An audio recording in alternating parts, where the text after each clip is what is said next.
Good afternoon, everyone. Welcome to the regular council meeting of June 21st. June 21st, the first day of summer, longest day of the year, and our deputy clerk Sarah's anniversary. So what a special day it is today. I'll call the meeting to order and ask if you'll stand and join us in O Canada, please.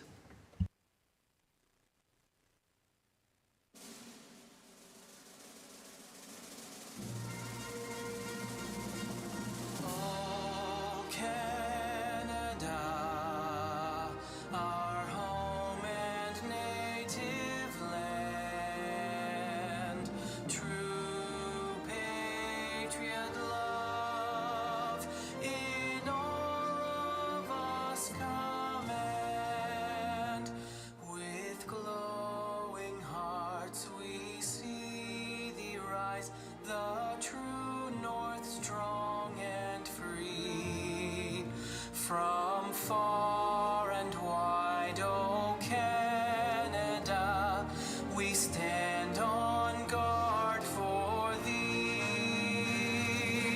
God, keep our land glorious and free.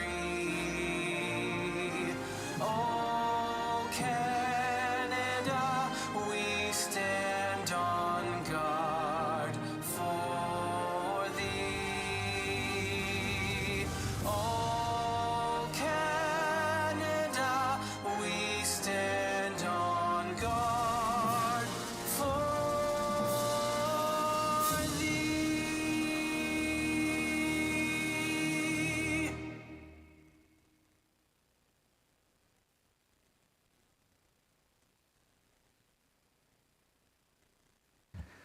Thank you. Today, June 21st, is National Indigenous Peoples Day in Canada. Today is a day to honor the rich, diverse, and important cultures of Indigenous persons across Canada. To open this meeting of Council today, in recognition of this special day, I would like to begin with a land acknowledgement. Following the land acknowledgement, we will have a moment of silent reflection. The City of Kawartha Lakes respectfully acknowledges that we are situated on Mississauga lands and the traditional territory covered by the Williams Treaties. We are grateful for the opportunity to work here, and we thank all the generations of people who have taken care of this land for thousands of years. We recognize and deeply appreciate their historic connection to this place. We also recognize the contributions of Métis and other Indigenous peoples in shaping and strengthening this community. I do want to acknowledge there is a report on our agenda today. It hasn't been extracted for discussion, but it's an important report, 1112, policies respecting consultation with and repatriation to First Nations and related reconciliation efforts. Council has endorsed these recommendations and has been in consultation with First Nations. And this is our commitment to starting the process for truth and reconciliation. Thank you. Please join me in a moment of silent reflection.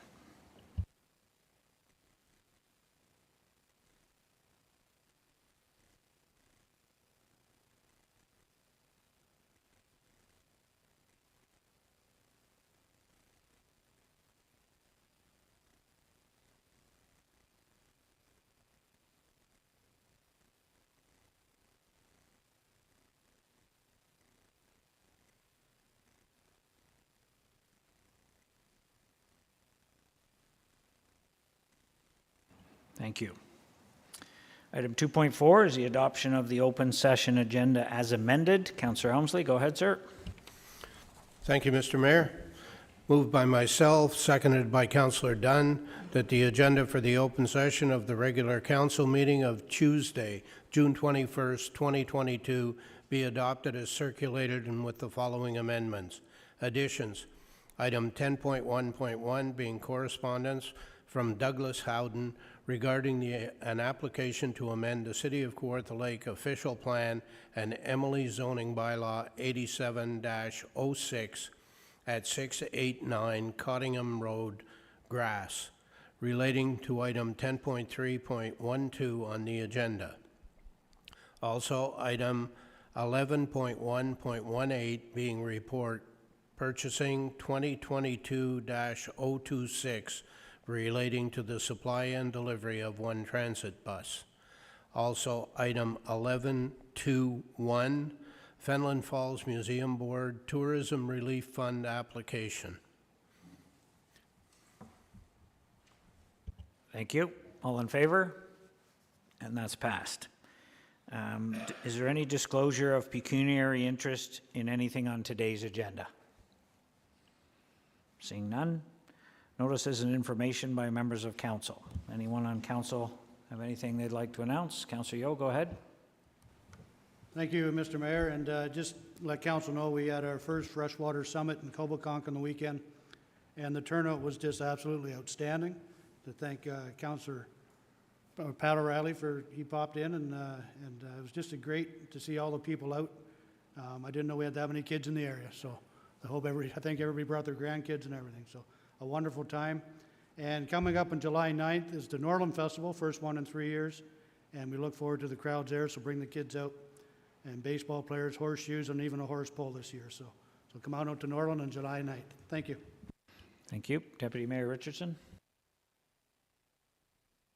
Thank you, and through you. I have two announcements. I have returning engagements for local Rolling Hill Studio Tour, July 1st, 2nd, and 3rd, 10 a.m. to 5 p.m. This is a detailed artists and maps can be found on rollinghillstour.com. And also on Saturday, July 9th, 10 to 4, the Members Historical Society Garden Tour will commence. Thank you. Thank you. Councillor Ashmore. Thank you, Mr. Mayor. So a few announcements. I'd like to thank the Elmimi Swans Community Group. Yesterday, they presented the city with a check for $2,130 to go towards a new park bench, which will be located right near potentially the new splash pad park located at Omimi Beach. And great support from that community. Wanted to thank them for coming out and doing all the things that they do for Omimi. I'd like to thank Hydro One for their work in trying to restore power during our last major storm in May. Certainly the community of Thurstonia and Pleasant Point and Omimi area were hit hard, as well as other areas, southern part of municipality. I want to thank them for really hustling quick and getting power restored to many communities out there. And in Omimi Lions Club presents Canada Day at the Omimi Beach Park. Everyone is welcome. Proudly brought to you by all your Omimi service clubs, nonprofit, and charitable groups. This will be, of course, Friday, July 1st. First event of the day will be pancake breakfast at the Coronation Hall between 8 and 11. Bake sale at Trinity Church at 9 a.m. Beer tent at the Legion from 11 a.m. Barbecue from 11 a.m. at the park. Ducktona draw at 6 p.m. Fireworks at dusk. And fun for the whole family all day long in Omimi at the Omimi Beach. And finally, I'd like to wish everyone a happy Canada Day, and certainly proudly wear my flag, have my flag in front of my computer here, and be proud of your country, be proud of your flag. And there are almost 400,000 new Canadians every year. They come to this country for a reason, because they love this country. And I encourage everyone to try to make it out to some Canada Day event in your community to support your country. Thank you. Thank you. Councillor Helmsley. Thank you, Mr. Mayor, through you. This Saturday night in Fenelon Falls, we have a return of Moonlight Madness. All the stores and shops will be offering goods and services, and it's usually a good time and very noisy. So if you're out and about on Saturday night, drop into Fenelon Falls. Also on Canada Day, there will be events at the museum all day, followed by fireworks at dark. Thank you. Thank you. Councillor O'Reilly. Thank you. First of all, I want to mention that there was an antique and power show last weekend, the Lindsay exhibition and the grounds, and it was very well attended. And this June 22nd, Wednesday, is an open house at, it's Oxymed, isn't it again? What do they call it? Oxymed? Homestead Oxygen. Homestead Oxygen. Sorry about that. Homestead Oxygen for a barbecue at from 11 to 3, and that'll be held on the grounds on 10 Moose. So, anyways, and just to add to Emmett's, there was a great crowd in Colby there for the weekend, so they did a great turnout. Congratulations, and I wish everybody a happy Canada Day. Thank you.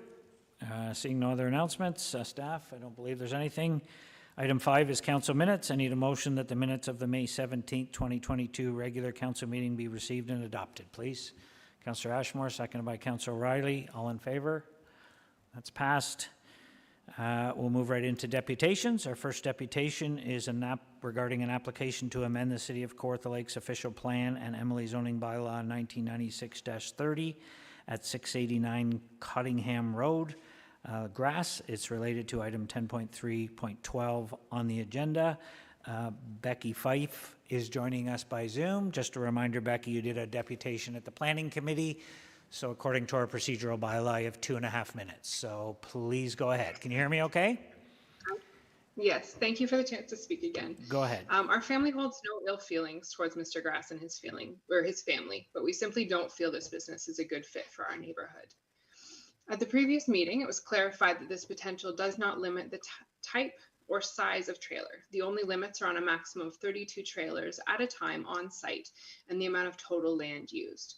So as such, there is a potential for 32 RVs at a time. Given that the Great Canadian RV is approximately 3 kilometers away from the proposed site, we expect a number of people will comparison shop at both locations. The traffic study submitted with this application estimated 2.5 to 5 cars per day added to the traffic on our road due to this potential business. We were assured at the planning meeting that the traffic study took into account highway traffic and was peer reviewed. But what was not answered was whether the potential traffic from the similar business of Great Canadian RV was explicitly considered within the traffic study. If it was not used in those calculations, the traffic study should not be considered valid. Additionally, the size of the potential traffic must be considered, as it would not simply be cars with customers, but also the very large trucks which would be used to deliver the trailers themselves.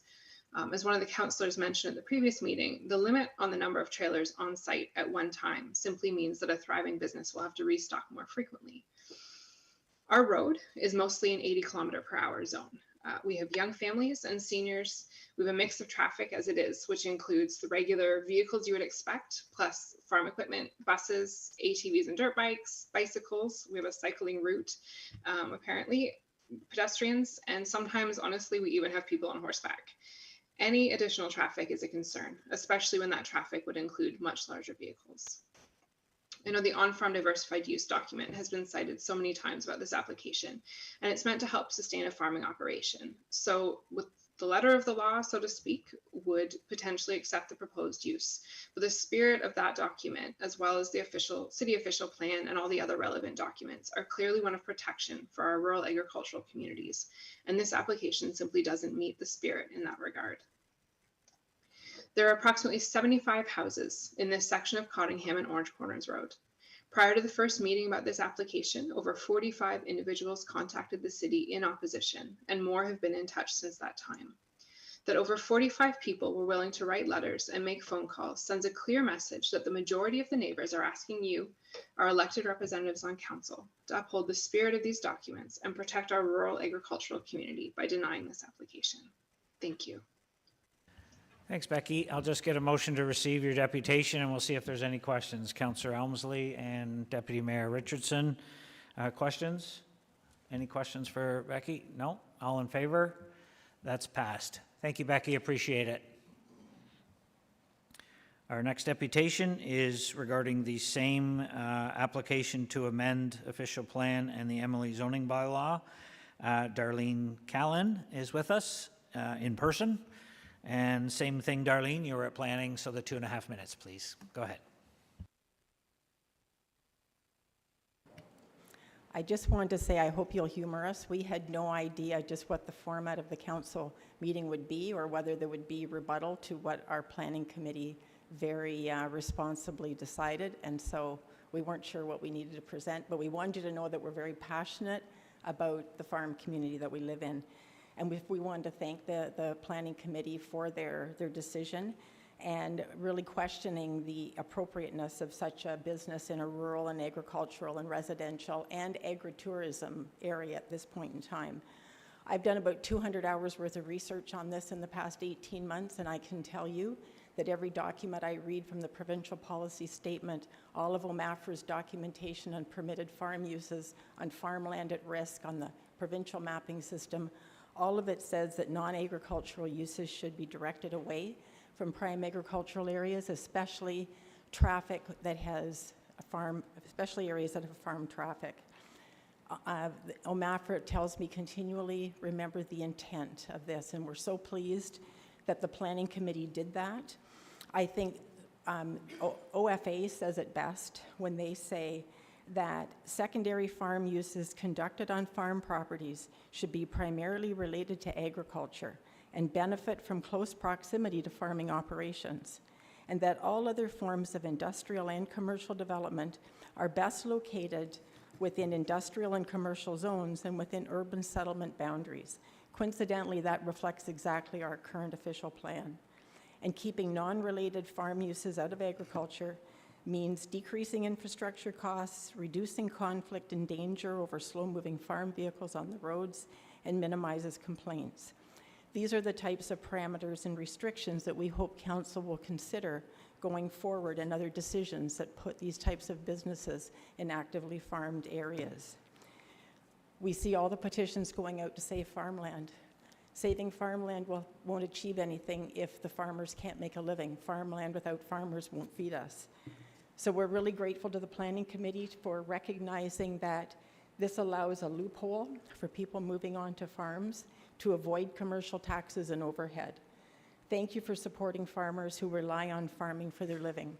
This application has huge implications in terms of agricultural compatibility, and we implore you to support the Planning Committee recommendation to deny it. Thank you. Thanks, Darlene. Get a motion to receive, please. Deputy Mayor Richardson, Councillor Ashmore. Any questions for Darlene? Seeing none, all in favor? That's passed. Thank you for that. Next deputation is item 6.3. Bridget Kelly is here in person. Same regarding the same application on Cottingham Road. Bridget, you haven't spoke before, so you have 5 minutes. Go ahead, please. Thank you. First of all, many thanks to the Planning Committee who heard the concerns and denied the application to allow a recreational trailer sales site in the middle of our agricultural, residential, and rural community. We're here today to emphasize the wisdom of that decision due to the many, many safety issues, but also the established farming and agritourism uses of Cottingham Road. The Planning Committee heard our concerns about customer traffic, and we are concerned about that as well. We're concerned about the traffic that would be generated from the Great Canadian RV Sales Centre, which is located just 3 kilometers from the end of Cottingham, or from the proposed site at the end of Cottingham Road. There's definitely going to be comparison shopping because that's what people do, and that's going to increase the traffic on our road exponentially. One of our residents spoke with then Minister of Agriculture, Ernie Hardeman, about this application. He was surprised at the consideration of it, with 64 driveways or so in less than a 3-kilometer stretch.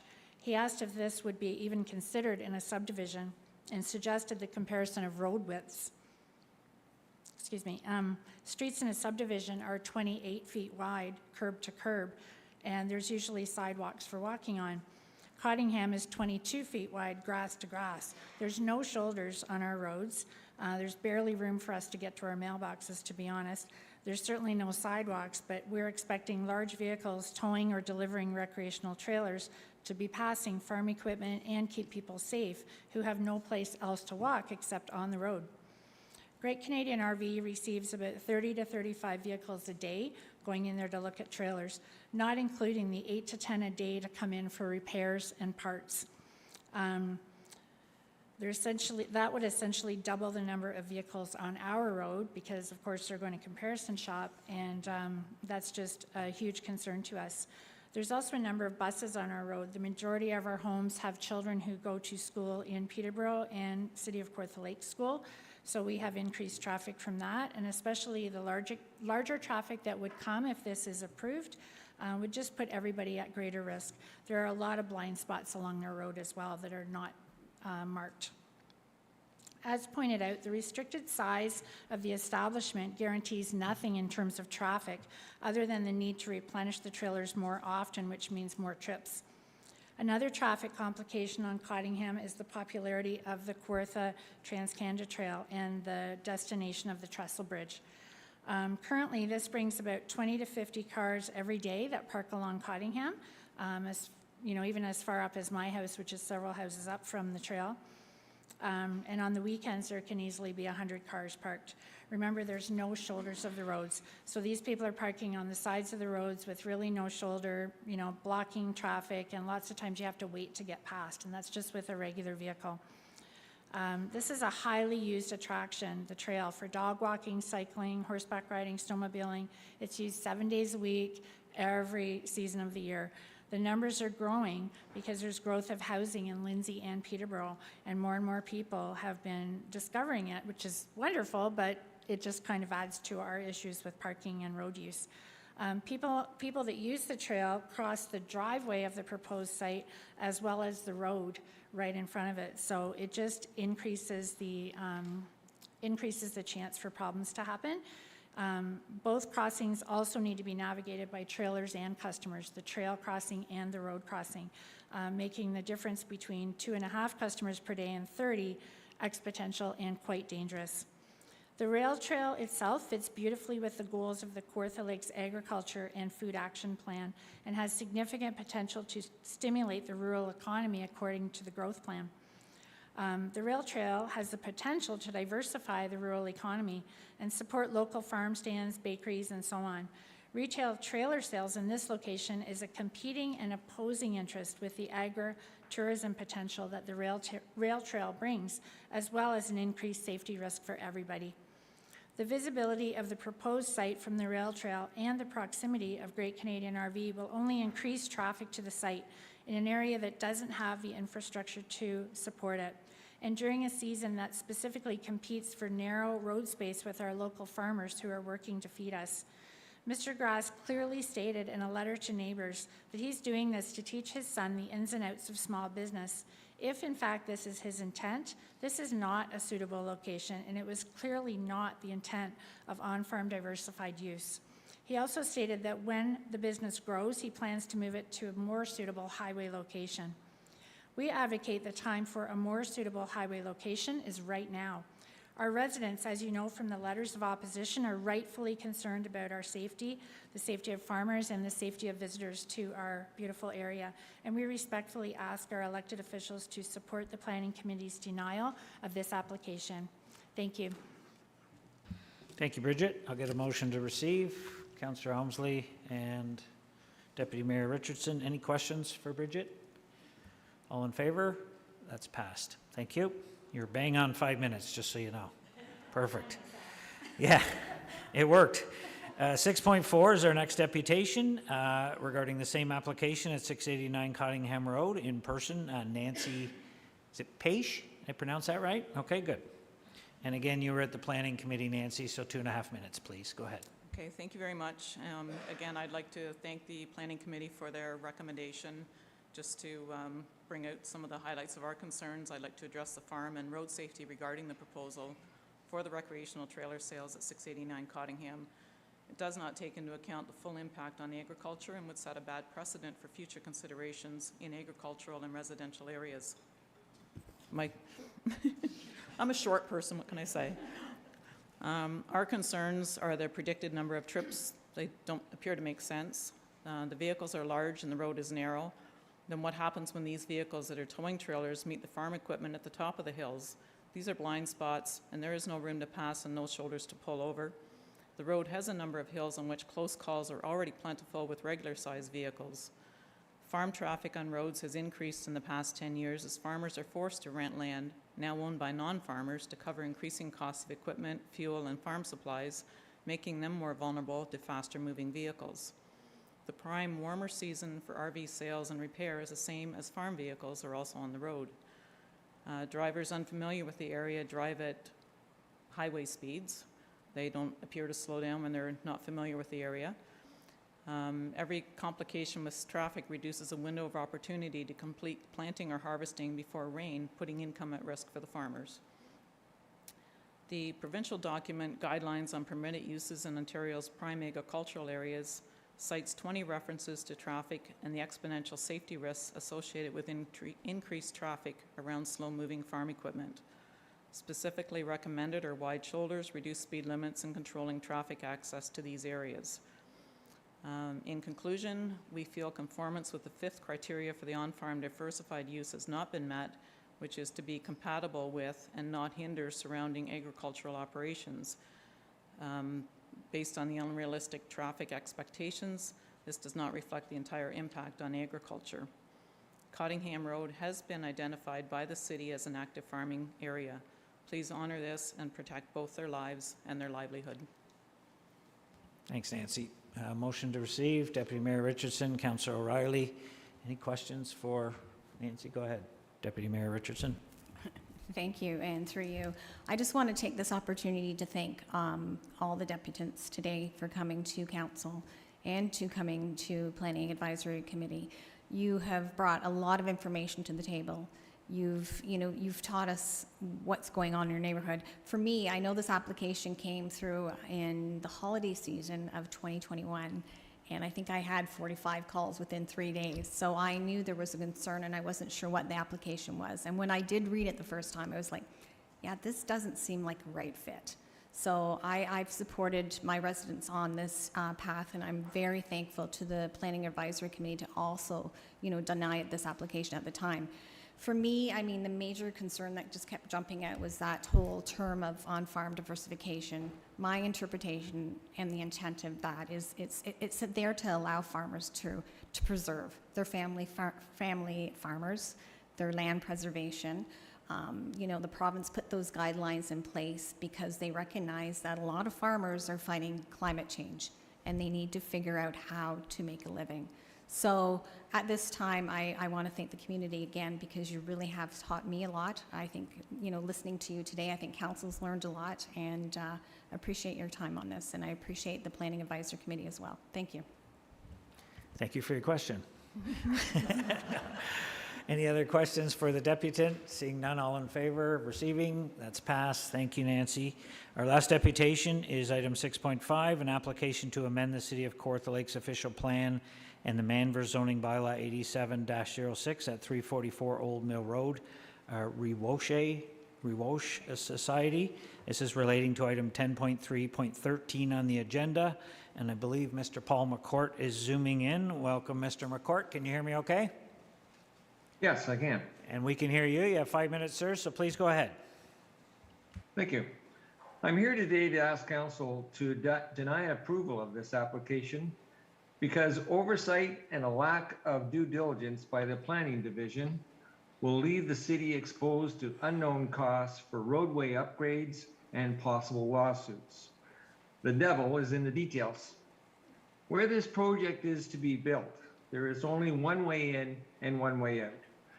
The main area of concern is Old Mill Road from Pigeon Creek North to the subject property. This portion of the roadway is 1 kilometer long and runs through a Kawartha Conservation Authority watershed for approximately half that distance. It was built decades ago as a corduroy road, meaning logs were laid down as a base, then covered with gravel. 3 small culverts were utilized to allow the watershed from west to east. Flooding of the watershed over the roadway occurs regularly, most notably, of course, in the spring. But since historically, there has only been 1 full-time residence on this stretch of roadway, the city has been reluctant to raise the road and enlarge the culverts. Understandable. When the Rewoche project was first proposed in 2016, virtually all recorded objections pointed to the weakness of the roadway as an obstacle to overcome before any approval be given to proceed. EchoView Consulting has provided the city with a geotechnical study from WSP Consultants dated August of 2019 that only investigated and studied, quote, 220 meters of Old Mill Road from the southern property edge to the north site entrance, unquote.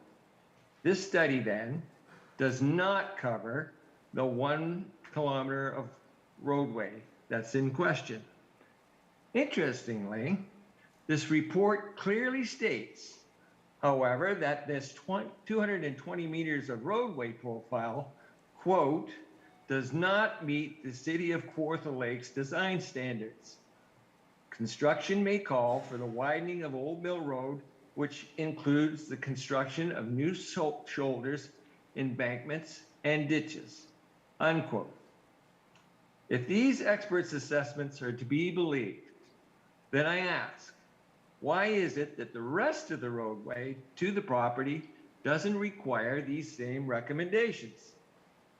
EcoView's stated position is that the city is responsible for this roadway.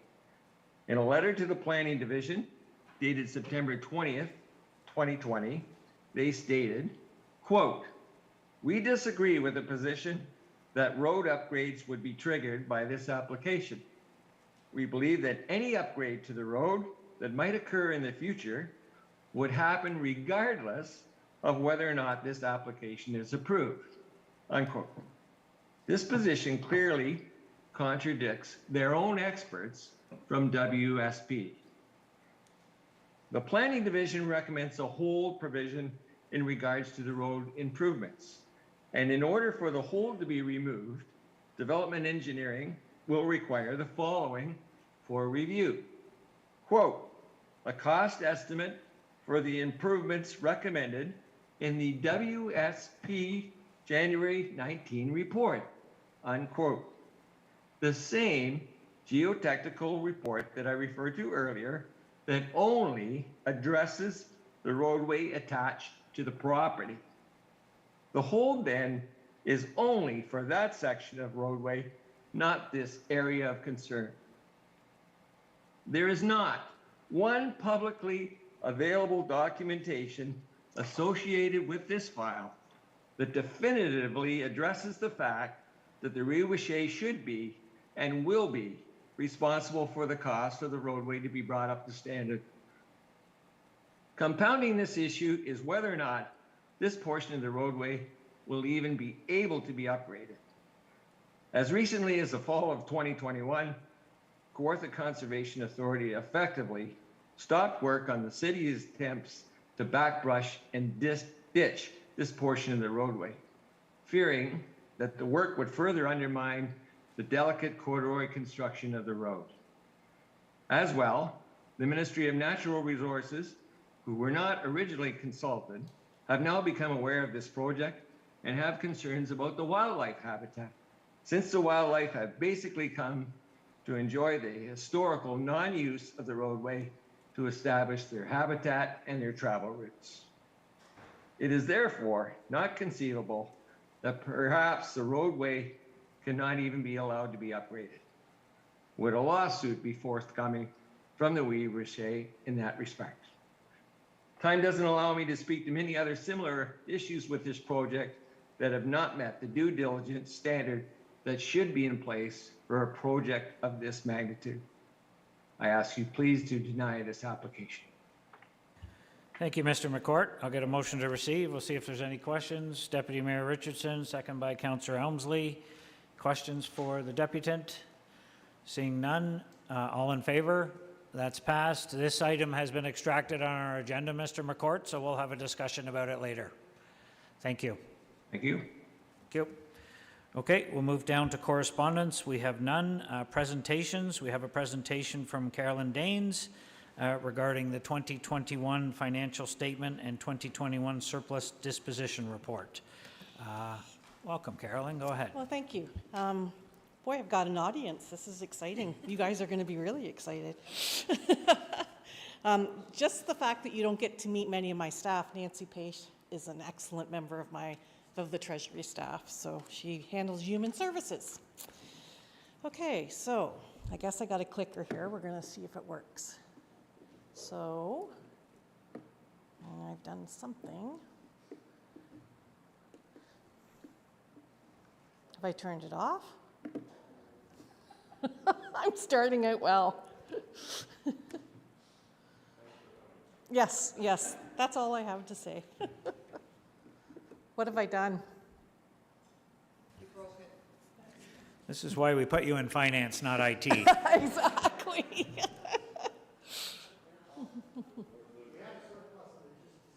It just disappeared, yes.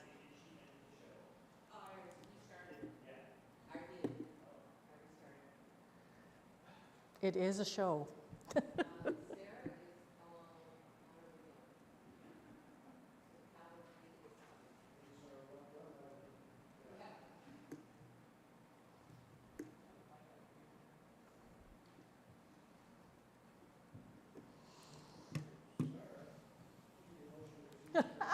Sorry.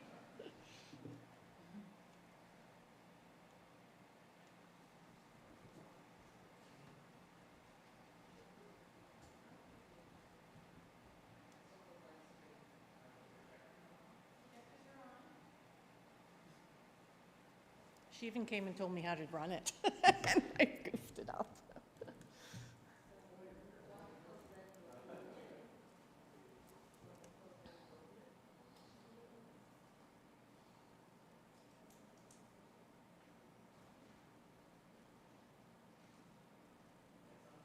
Ah, yay!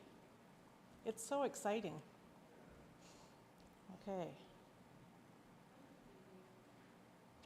So I just press the green button is what you're gonna. Okay, all right, okay. Okay, sorry about that. If I can, oh, sorry. Just got to get the slideshow on.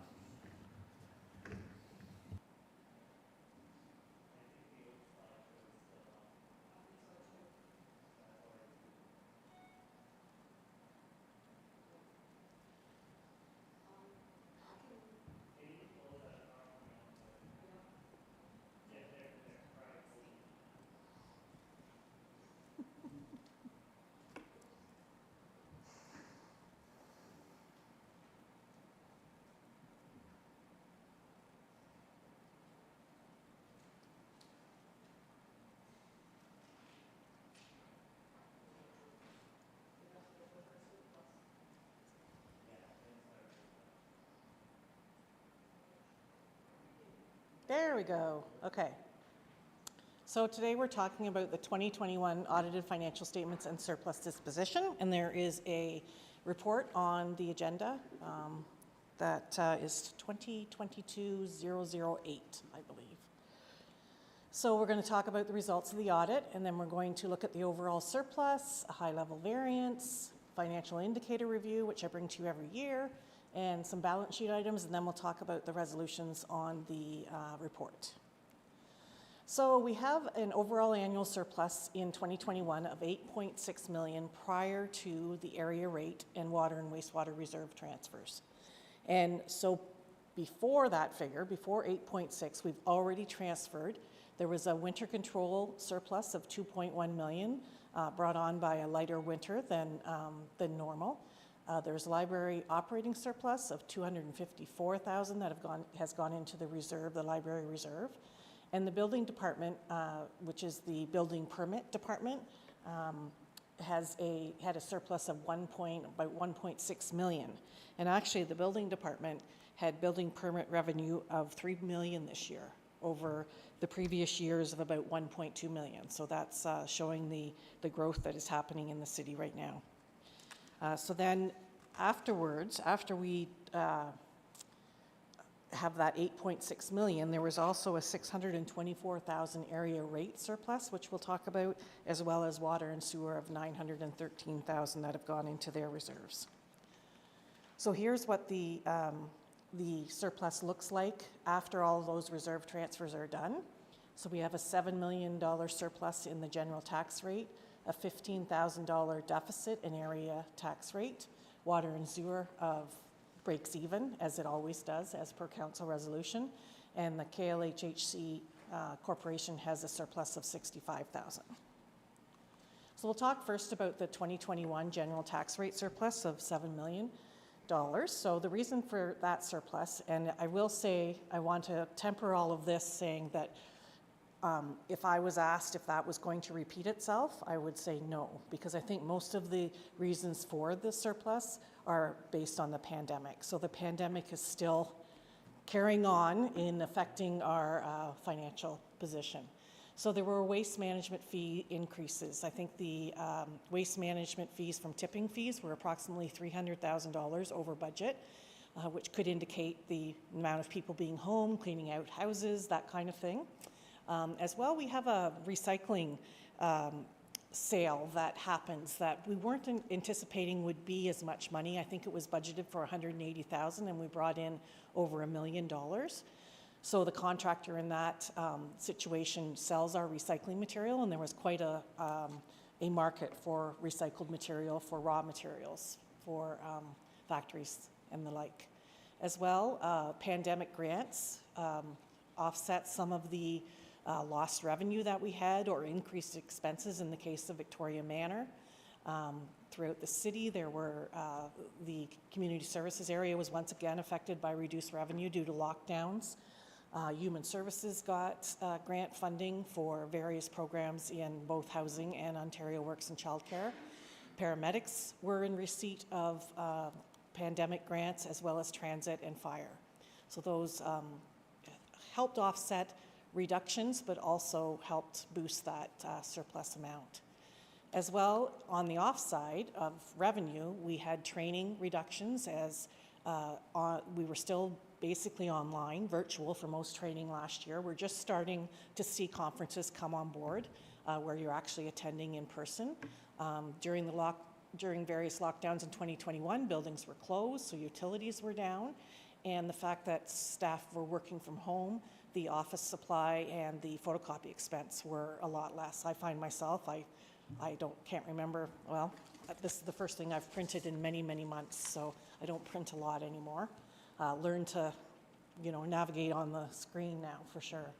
And with the lighter winter, it didn't just affect roads, it affected community services where there's plowing of parking lots and plowing of arenas and office buildings. As well, you'll see that the arrears has increased for taxes, and with that comes penalty and interest on taxes, and they have increased as well. So there might be, maybe the tipping fees might continue, but not many on that list. If it's another light winter, which it's not showing that it's going to be, potentially I don't foresee that kind of level of surplus coming in 2022. So in the area rate surplus position, here's all the surplus and deficits for the various areas. The only two that were in a deficit were Fire Area A, and that was primarily due to large repairs on some of their vehicles, and Lindsay Parks of $77,000. And I think we've talked about that where we decide to bring on, to build something new, but yet we didn't factor in the expenses for the Logie Park, for example, in Lindsay, all those expenses that were incurred in that park. And that's primarily what's driving that deficit, but also the reduced revenue as well. So the surplus was $608,000, and all surplus areas went to their rate stabilization reserves, which was a council resolution quite a while ago, 2006, that transferred any surpluses in area rates to a reserve to be used if there were increased costs in those areas in a budget year. So we do tend to do that. We'll draw from reserves if there's an increase in a budget for the next year. So the Fire Area A deficit had enough money in it. The Area Rate Stabilization Reserve had enough money in it to cover that deficit, but the Lindsay Parks deficit was only partially funded. So what happens when that occurs is the next year we fund it in the tax levy. So at $24,000 was funded by the tax levy in 2022. And I'm going to stop there for questions, if there's any questions on that part. Yeah, before we get to the next section, see Yeah. if there's any questions on that portion. Anybody? Councillor Ashmore, go ahead. Thank you, Mr. Mayor. Through you to Carolyn. You mentioned about the police, Kawartha Lakes Police Service, but that just applies to Town of Lindsay and former Township of Ops. Where does the OPP fit in there as far as their the revenue in the whole equation here with the city? Do we have those numbers? Yep, through you to the councillor. The OPP has a set rate that we pay each year. We find out before the budget's passed for that year. So in 2021, we knew what their amount was going to be. And the only thing that affects that is a reconciliation from a prior year. Now, they're about 2 years behind. So I believe we did receive a reconciliation from 2018 where we had to pay a little bit more money, but as well, they also give us an offset for any revenues that they collect in the OPP for Kawartha Lakes. So that offset it, and I believe we had a small surplus of $990 in the end. It usually tends to be pretty close to what they tell us we're going to pay in the year. Okay. Okay. Deputy Mayor Richardson? Thank you, and through you, more of an observation. You mentioned about saving money this year on the winter maintenance. I think that's going to have a different effect when it comes to maintenance this year, because with the thaw freezes all last year, I noticed a lot more road damage. So I'm wondering, I think that budget might be altered when we start moving into this, time of year where we're trying to catch up on roads. So just an Yes. observation. Yep. We'll discuss that later in the presentation. Yeah. Thank you. Councillor Helmsley? Thank you, Mr. Mayor, through you. Thank you, Carolyn. Winter control, can you tell me how much is in that reserve? Currently, when I put the 2 million away, it's 3.1 million is in that reserve. But one of the resolutions on this report is to move $1 million of that. So we take it back down to 2.1 million to offset some other expenses. Because if we look at the history of winter control, we tend to always be in that ballpark of about 8.5 million, and we budget 10 just to be safe. So, and this is why we need this winter control reserve, is to offset all those ups and downs, because our biggest winter, I think, was 11.2 million or something like that, that we actually incurred expenses for. So we've got about $1 million buffer, we feel, in there, so. Well, I'm just wondering about increased fuel costs and inflation that we're experiencing right now. I think that's, what's it running about 5.4, 5.5, and what that might do to our budgets this year, so. Yeah, I will indicate where we're at for the first part of the year, and it's not pretty. So we'll get to that when I discuss some other information here. One last question that you probably don't have the answer to. I'm just curious, they weren't on the list, whether engineering had a surplus in their charge-outs.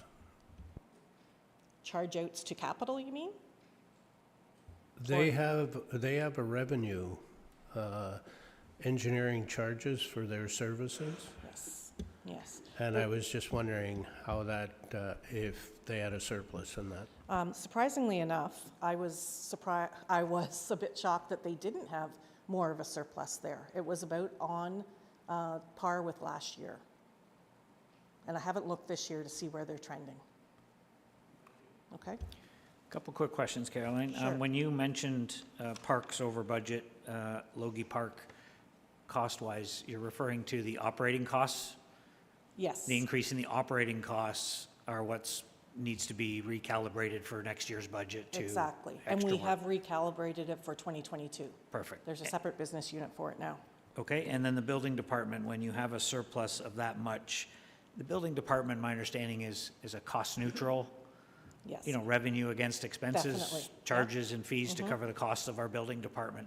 How does that work when you have such a large surplus and moving forward? You have so many years that they're going to have to use Yes. that up in the building department, I assume. Yes, and actually, when Suzanne, the building permit chief or whatever, Suzanne Murchison, when she was coming forward to recommend increases to building permit fees, she had to indicate that the reserve was this much.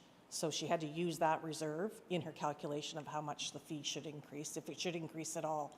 And I'm not sure what the outcome of that was, if she increased fees this year or not, but that definitely comes as a factor in the whole calculation of fees. Thank you. Any other questions on that portion? Seeing none, go ahead. Okay. So my favorite part's the financial indicator review. What can I say? I'm an accountant geek, but anyway. So we're going to look at the same ones we look at every year: tax arrears versus operating revenue, our reserve ratio, our debt servicing cost, which has been discussed quite a bit in the last year, and our annual repayment limit. So we look at our tax arrears versus total taxes levied ratio, and this is something that you can really see what the efforts of collection give to a balance of taxes. Because we had delayed these collection efforts over COVID in 2020 and 2021 and have just started these again in 2022. So you can see that our ratio has increased, has crept up. We're still below that 10% at low risk. We're at 8.22, but in 2019, prior to the pandemic, we were at 3.98%.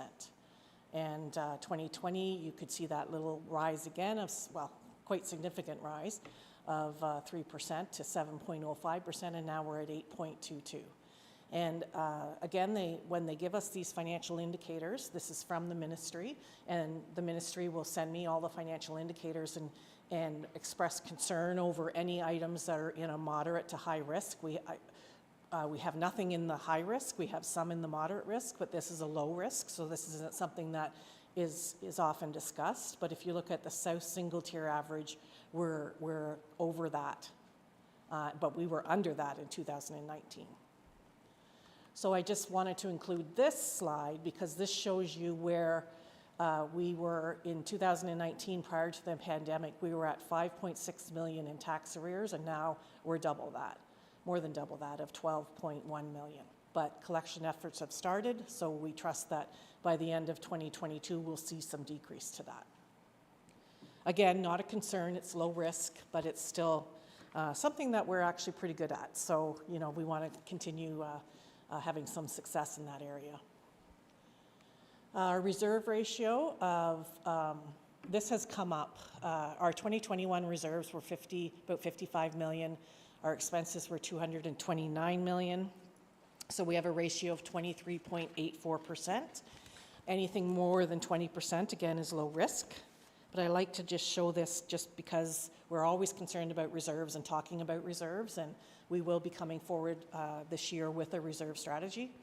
So it's a focus, definitely, in Treasury of that amount. And we aren't quite at the South single tier of 52.3%. That would be lovely. But reserves, and this only includes reserves. So this doesn't include like reserve funds, development charges, legacy chest, that kind of thing. It only includes reserve amounts that council can have control over, that they can make resolutions in order to increase or decrease.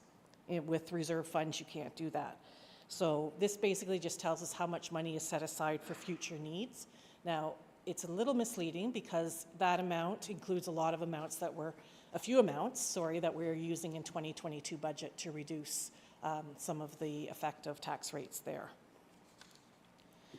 Okay, our debt servicing ratio is something that we've talked about quite a bit this year. So our debt payments, and it's all on debt payments again, and you'll see that with the annual repayment limit as well. So our debt payments were 16.5 million. We have total revenue of 256 million. That's all revenue. That's reserve funds, that's grants, that's everything.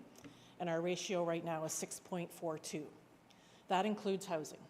So that's, when we have discussed the long-range financial plan, we have indicated that we would like a ratio of 7.5% for tax levy and water, and another 2.5% for housing.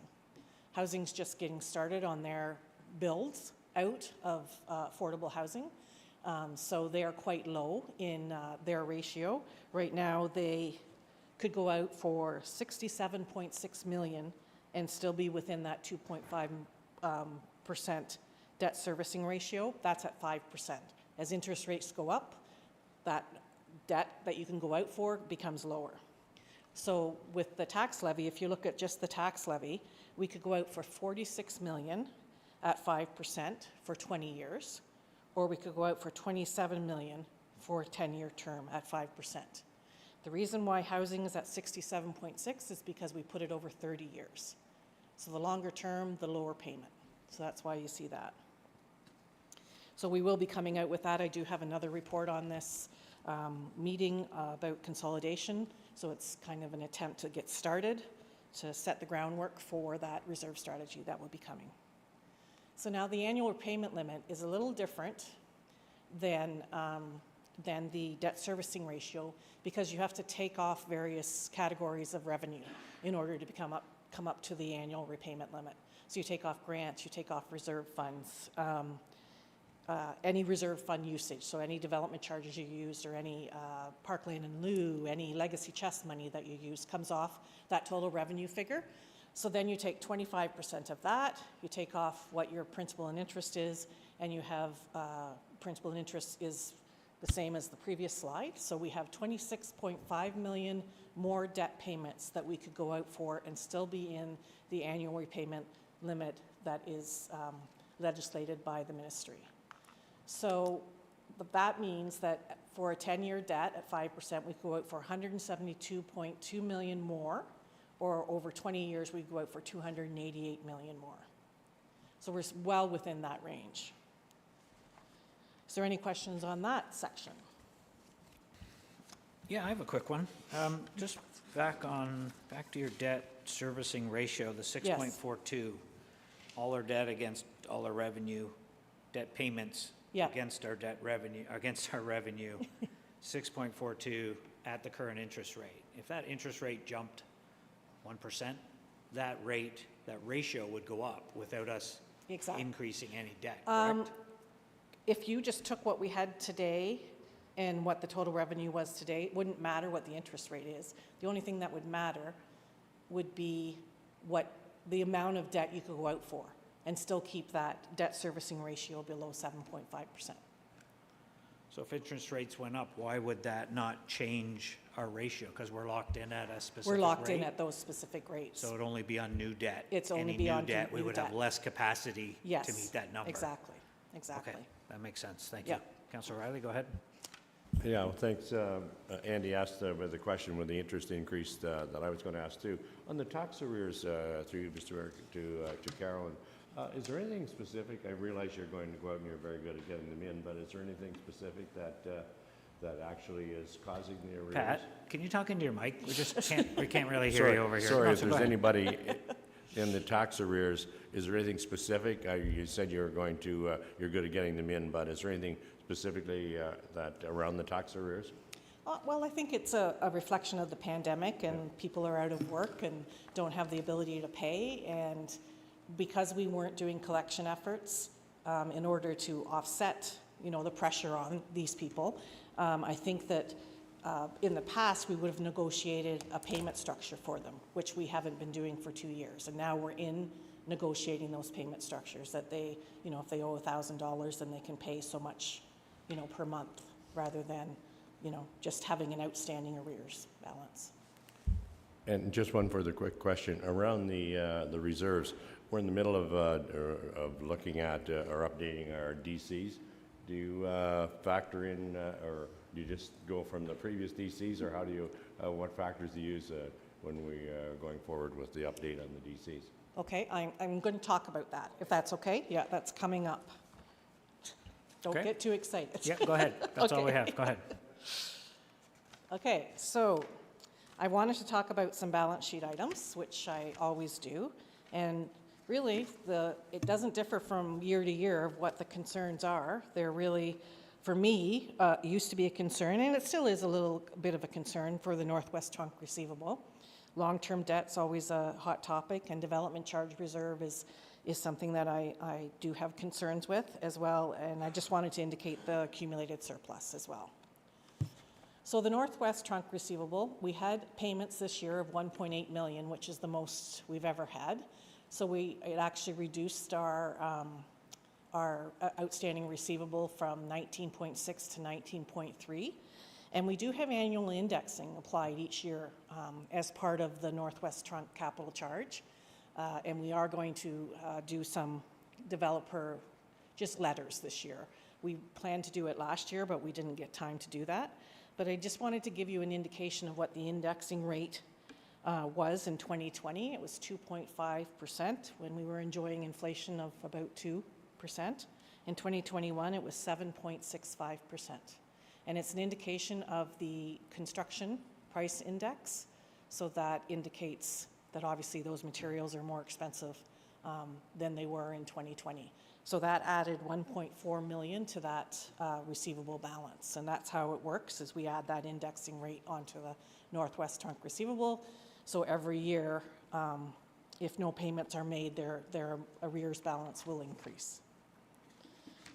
Okay, so long-term debt, it actually went down in 2021 from 2020. Payments were made, obviously, of about 12.9 million, and we went out for new debt of approximately 12 million. So the payments were more than what we went out for, and so it actually went down by 1.7 million maybe. And when you look at that general tax rate amount, that does include our limit of 25 million plus some of the special debt that you did approve. So if you just looked at the $25 million in debt, we're actually at 19.2 million, and the rest of that is special debt, and it's 68 Lindsay Street primarily. And as well, the special debt is that 10-year plan debt of 14.8 million. So those areas, they don't increase debt capacity as they're paid off, they're just paid off. We don't increase debt capacity and go out again based on those amounts. The water and sewer debt is down by 6 million, just payments. There was very little water and sewer projects. We have one major project, the Lindsay Water Treatment Plant, that's still ongoing and hasn't completed, and we haven't gone out for debt for that yet until it gets completed. DC debit debt is up from 24 million to 29 million, and it's mainly, we adjusted in the water area, so it's mainly water DC debit debt. Those seems to be, the water capital projects seem to be where the most DCs are used. Housing debt went up, though that was another increase, and as they're building out more of their plan, that will increase as well. And so that pretty well summarizes where we stand for debt today. So now we go on to the Development Charge Reserve Fund. So as I discussed in 2021, to bring the DC reserve to zero, because we had used the DC reserve to finance more than we had in the DC reserve, so we had to bring in 6.3 million to bring it to zero. So the concern is that the long-term financial plan has significant DC funding in the capital projections, so we are going to be working around a DC reserve plan in order to not be constantly borrowing to bring that back up to zero. I mean, there is some argument for building growth before it comes. We're in growth right now, but there are quite a bit of growth projects coming down the pipe as well. So currently we're in a $9.8 million deficit. And I do have some concern over the DC revenue projections, although 2021 showed a healthy balance of over 11 million that we received in DC revenue. And 2022 seems to be online with 2021. By the end of May 2022, we had received 900,000 in DC charges, and by the end of May 2021, we received 800,000. So we're actually showing a little bit of an increase. And so if there is another 10 million received before the end of the year, we may be at a zero balance. But we just have to wait to see what's coming down the pipe. So this next slide shows the issues I have with the DC study. The DC study bases their projections on revenue on the provincial growth plan. And as you can see, they had predicted in 2020 that we would have 18.9 million in revenue. We had 5. And in 2021, they predicted 19.5, and we had 11.3. So the issue is that they're basing their costs in the plan based on those revenue projections, which seems a bit high. So it's always a pushing game of pushing projects down the line. And I am an advocate of getting those revenue figures a little bit closer to reality so that we can build a plan that actually works and we can go ahead with year after year. And we are offering that DC deferral policy, and a lot of developers are taking advantage of it. So it's a good policy, and we just set up the receivable, and that's why it's 11 million. We haven't We haven't received 11 million in collections for DC, but I think we received 5 million, and over 6 was in DC deferrals that we set up as receivables. And finally, the accumulated surplus shows your operating fund surplus, your capital fund surplus, and these other ones that are below that, the employee future benefits, the post-closure landfill costs, those are estimates that are in the financial statements that tell you that you have a post-employment benefit liability of $24 million. We haven't set up a reserve for that. We haven't done anything. We've just recognized that that's the liability. And the post-closure landfill cost, the same. It's eventually those landfills will close and we'll have to maintain them after they've closed. So that's just telling you that you have $13.3 million in post-closure landfill costs potentially. And there you see the reserve balance of $54 million, long-term debt. The reason why the long-term debt isn't at the amount that I showed you before is because the Northwest Trunk debt for developers is in the figure that's in the note. But when we look at it through the accumulated surplus, the auditors allow us to show it as pure debt and not like a normal debt and not like a municipal debt where there's an offset. And tangible capital assets, of course, as the capital projects complete, we add them to the tangible capital assets. So finally, we're going to move on to my resolution, or our resolution. It's not my resolution. So I'm not sure if you recall, but when they passed the fleet policy in 2016, they recommended that if there were ever a surplus in fleet, that it should go to a fleet maintenance reserve. And I've been arguing this for years, that if we're going to charge rates on fleet, that Caroline, actually, is it okay if we just deal with the presentation and then let's do this with the report? I think you're now getting into the details of the report, so there's a couple of questions here on where you've gone so far, so I think it's just a little cleaner. Councillor Dunn, go ahead. Yeah, thank you, Mr. Mayor. A lot of numbers in a big hurry, so I'm starting to lose track. Can you go back to page 16 for me, please? Okay, so the 10-year debt plan, that's the one where so it's not part of the general tax debt I show it separately just because it was a $25 million debenture that council approved, and I just wanted to show it separately in the chart. Well, that's good. So the extra money that's showing there, the other $6 million or $7 million that you're talking about, that's the things like the Bob Cajun Park and those types of things. Exactly. Yes. Okay. All right. And turn over to page 17.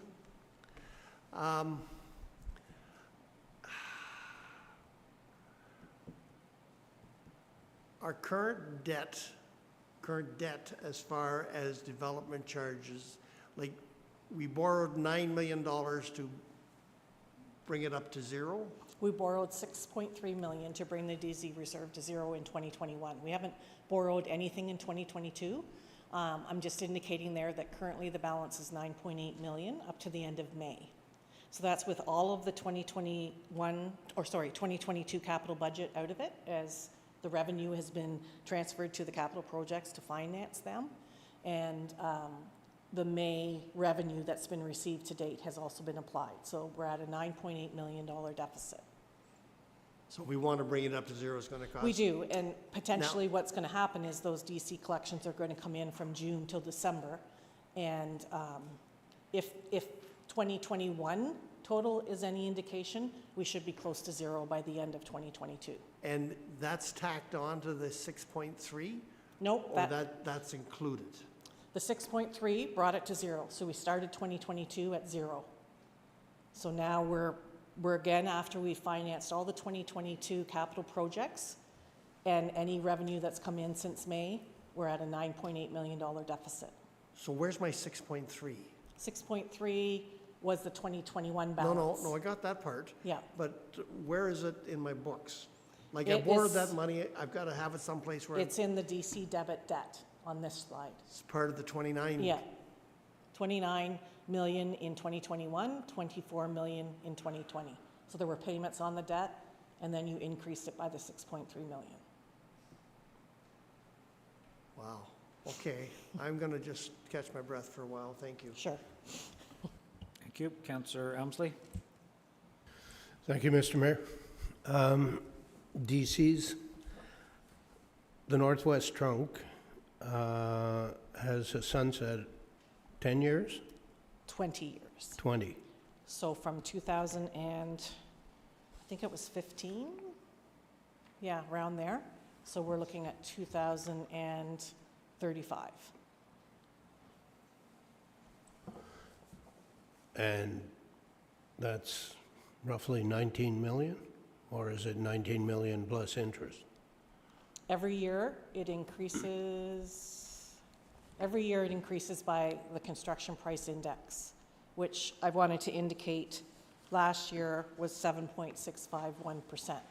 So we would increase it, we increased it by 1.4 million in 2021 due to the construction price index. So then 2022 will have the same index applied, 2023 right through to 2035. Okay. Can you go to that debt slide again, please, I think? So things like water and sewer, that debt is on water and sewer users, not on the Yes, general. exactly, yep. And municipal drainage is for tile drainage? And Yes, it's just a flow through, so we advance the money and then the landowners pay us back and then we pay the ministry back.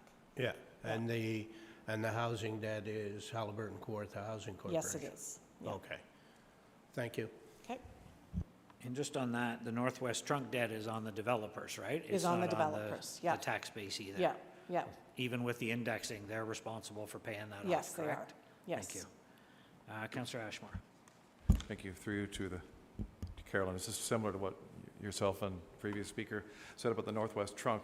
Is there a reason, mainly because we didn't get the anchor tenant there up and running yet, or when we get some houses built, is that when the developer there will be hopefully bringing in some more cash flow for the development charges? Have you been in touch with them, or are they giving us some sort of an update as to why it's stagnant at 19 million and hopefully within the next few years it'll be coming down? I may have to defer to the CAO. Apologize, that's not my area of expertise.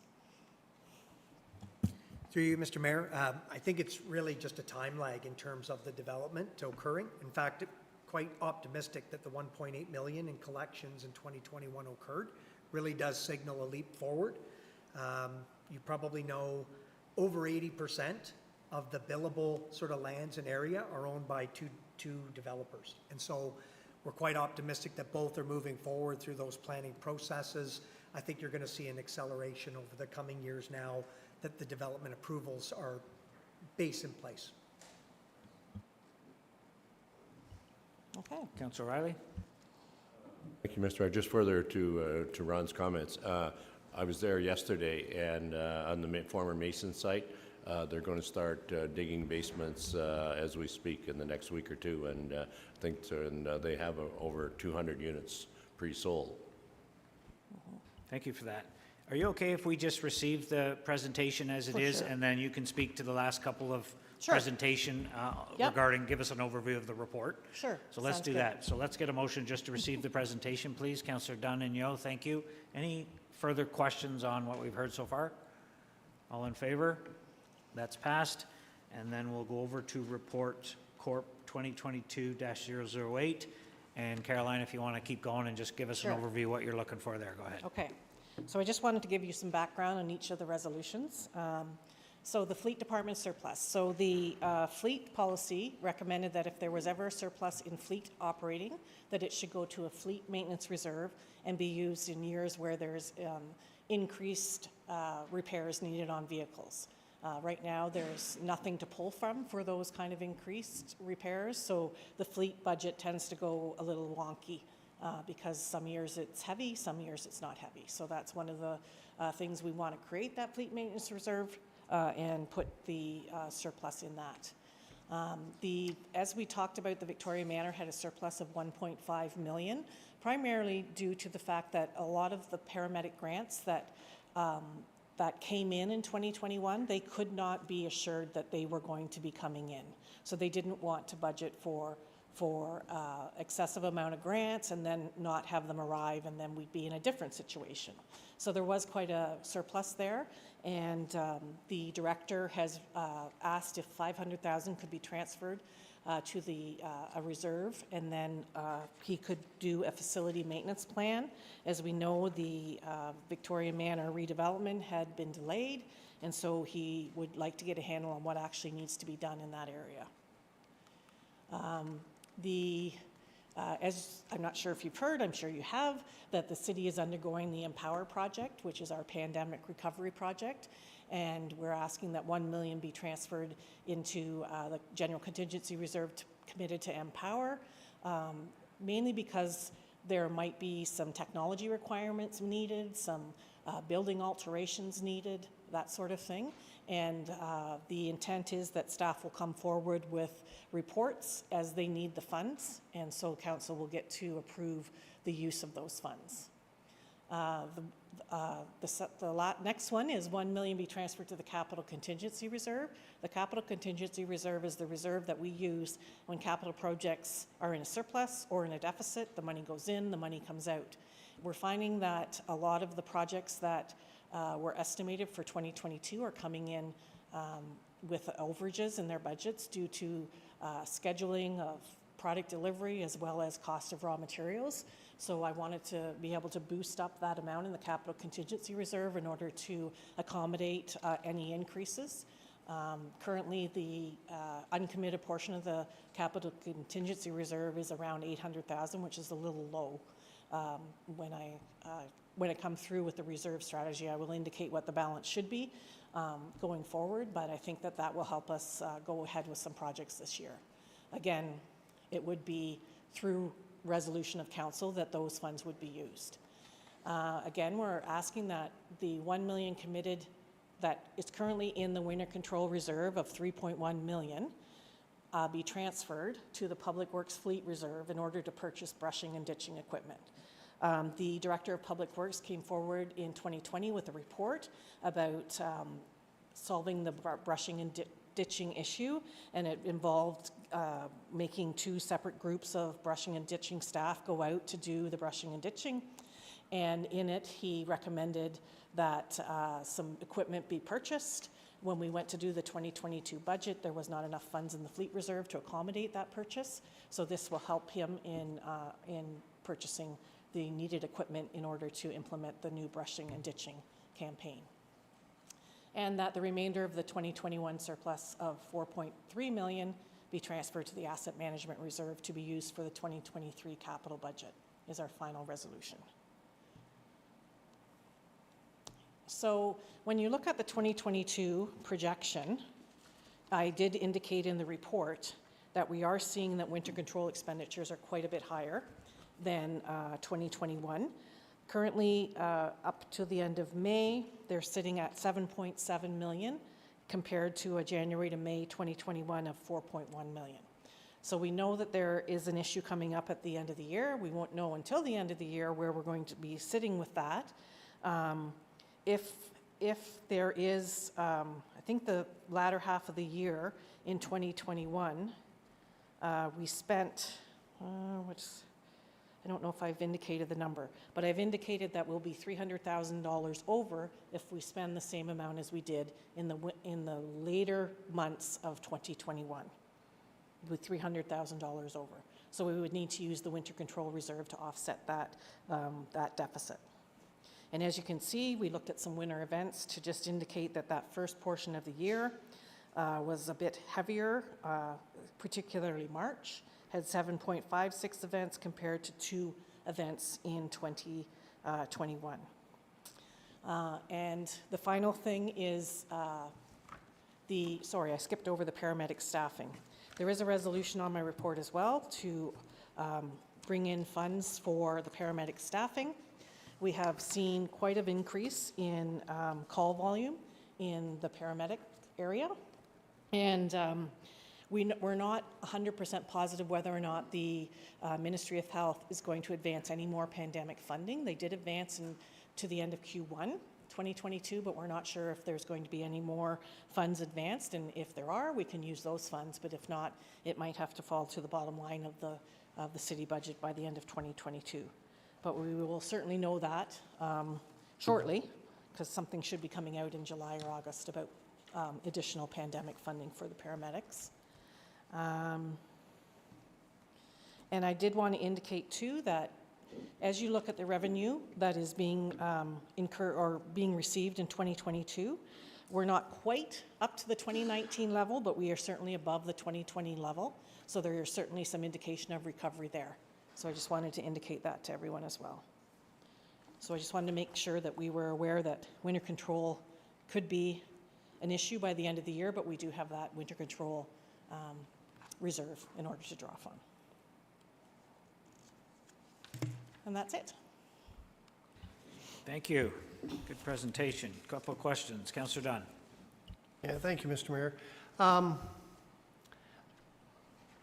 As far as the transfers go to the reserves, I'm 100% on board. I like big, healthy reserves, even though we Yes. don't have them. I like the idea. The surpluses intrigue me. Now, you explained the $500,000 at Victoria Manor. They applied for grants. They didn't want to spend the money until they got their grants. Exactly. Now they got their grants and they want to Yes. move forward. And I understand the winter snow plowing. We have good Yes. years, we have bad years. So I understand those two. On some of the other ones, I start to have some curiosity. Okay. And the reason why I say that is in the last budget presentation, I passed a comment that we were trying to hire a second planner two when we had a planner two position on the books that we couldn't fill. And now we got two planner two positions on the books that we can't fill.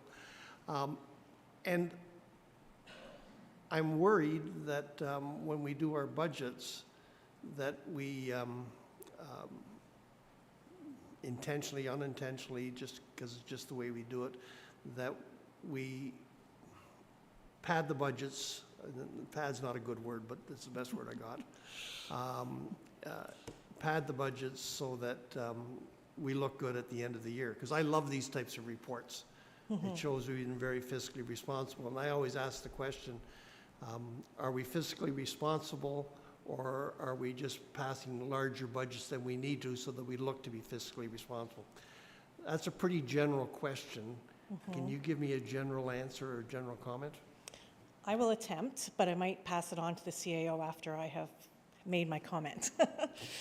I think that you don't understand the impact of the pandemic because we just couldn't know what was going to happen in 2021. We did the revenue and expense budget as if it was a normal year, thinking that it would be a normal year, and it was far from normal because we had lockdowns again in the community services area. As to winter control, we can never predict winter control, frankly. But I would not say that our budgets are padded. I fight tooth and nail for everyone to bring in a budget that makes sense compared to last year's spending. So I really feel that it's the budget that was needed for 2021, and it's the pandemic I'm happy effect. with that answer. Okay. Probably we should just leave it there. Okay. So that more answer doesn't confuse the issue Okay. even further. Want to add anything? I'll just, through you, Mr. Mayor, really confirm. I absolutely agree. I would also say this is another artificial surplus year. It just truly is. So was last year.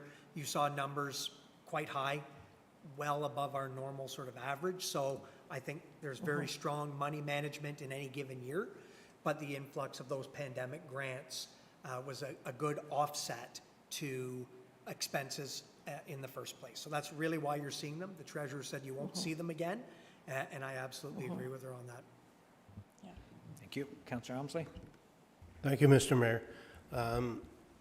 Going back, Carolyn, I think Director Stover spoke in one of her reports about our cash position.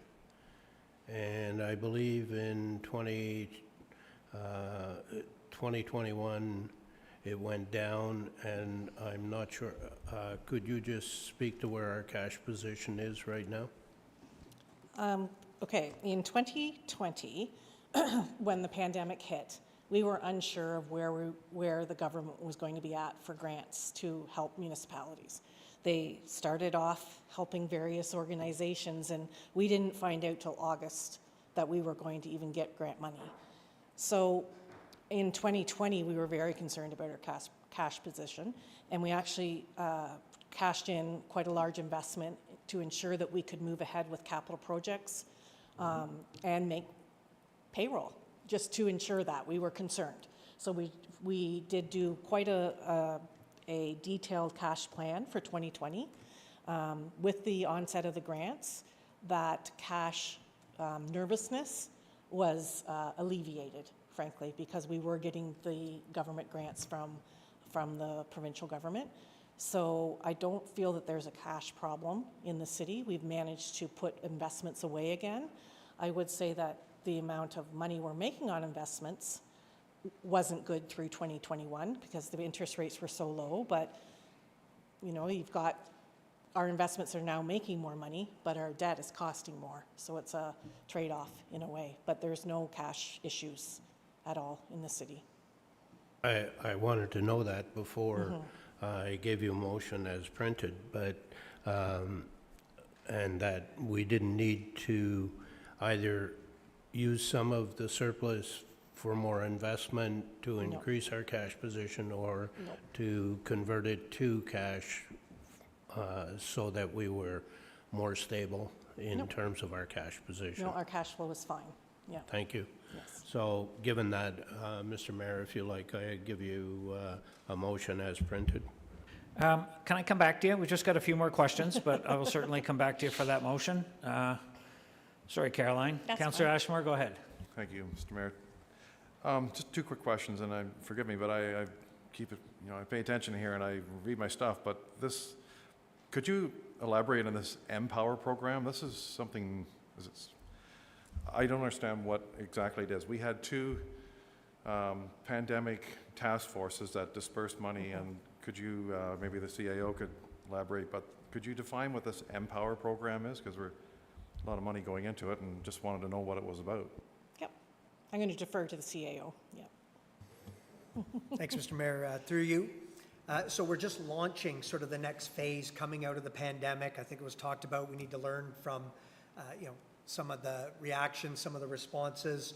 Really what this is doing is putting in place as a first step some monies aside as we start to look at how we're going to reopen services, how we're going to do our business, that it allows for some operating, I'll say, funds to be able to access, to be able to implement. So for example, you know that we are looking at hybrid work scenarios, remote work, and so if we need to look at expanding on technology, on software, we want to be able to have council have an opportunity to fund some of those in the immediate term because we need to start moving forward on those.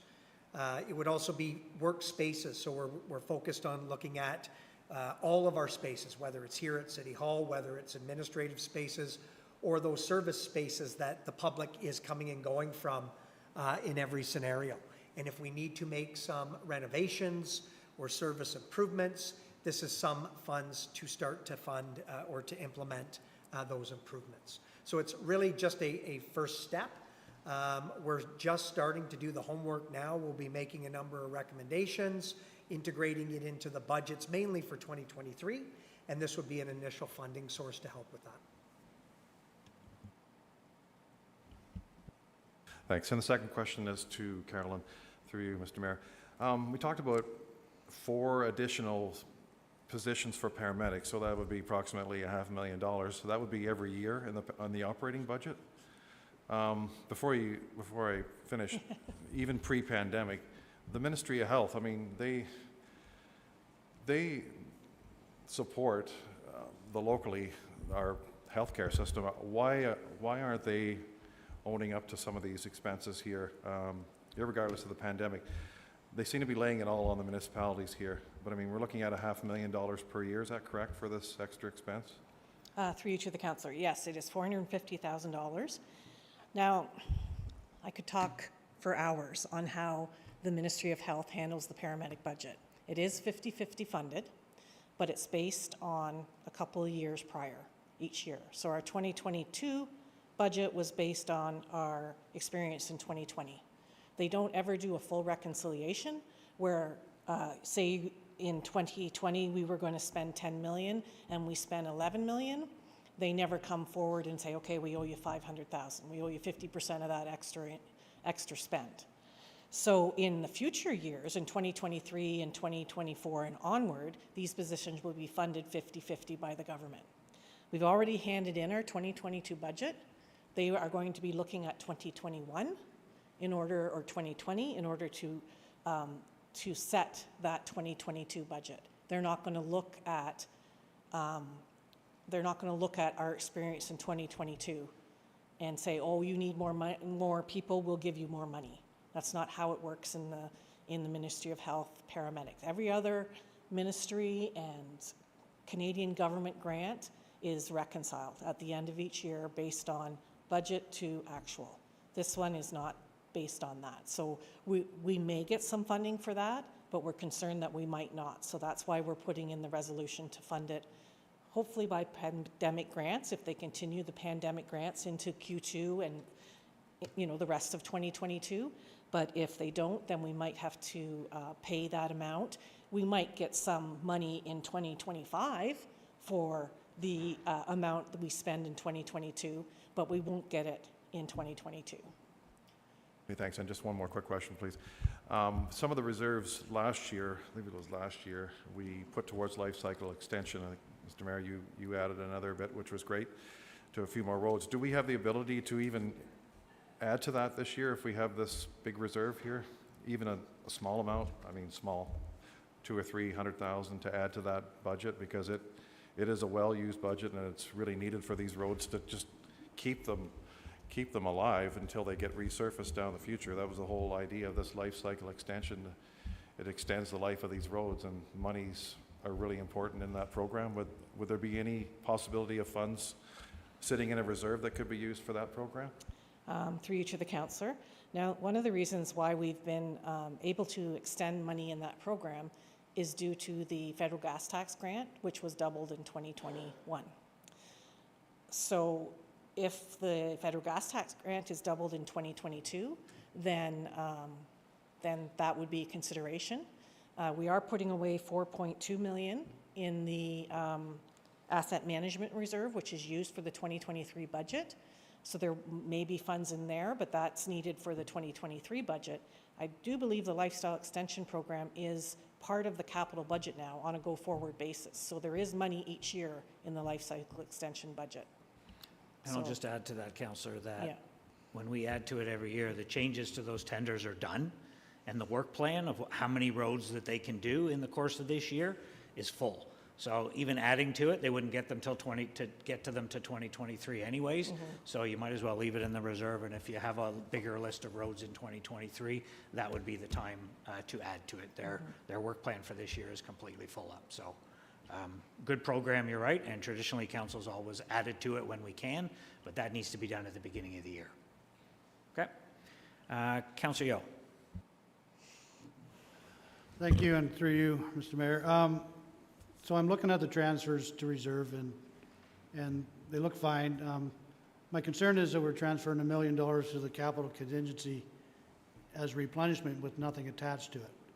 And I'm hearing that price of fuel and price of asphalt and that our road program for this year could be over budget. So are we transferring enough to the capital contingency to offset what is expected to be over budget on our roads? Because I certainly don't want to see any roads cut because of over budgeting. So is that enough transfer of uncommitted reserve to the capital contingency reserve? Through you to the councillor. We do have, like I said, 800,000 in that reserve right now, so that would bring it to 1.8 million. And we are tracking those tenders that come in with overage, and I wouldn't say it's that high yet. So I'm comfortable with the amount. Thank you. And if council chose at a later date, we found that that reserve was being depleted and we wanted to move some money from the asset management reserve over to continue with this year's capital Definitely. projects, council could still do that, correct? Yes, Okay. definitely. So Yep. I think we're okay there. Good Yep. question, though. Councillor Richardson.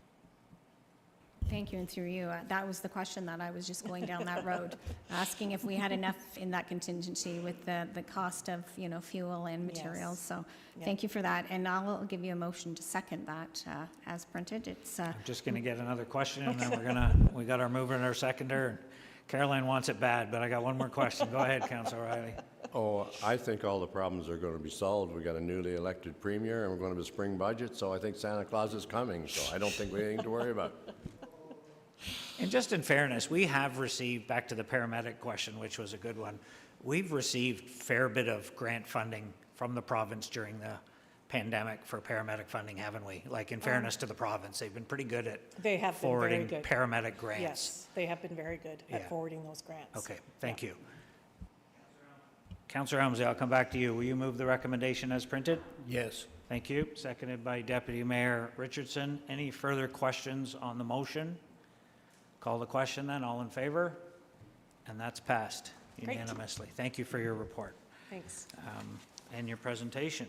So what I want to do is we've got some people here anxiously waiting for our planning advisory recommendations. So let's deal with the planning advisory committee now, and we'll take a quick break and we'll come back and do committee of the whole and consent. So I'm going to jump up to item 10, the planning advisory committee.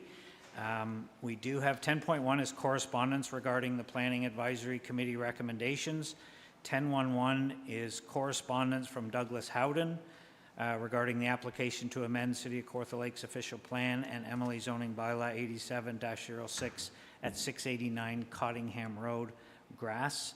That is related to item 10.3.12 on the planning agenda. Can I get a motion to receive that correspondence first, please? Deputy Mayor Richardson, second by Councillor Elmsley. All in favor? That's passed. Planning Advisory Committee minutes. I have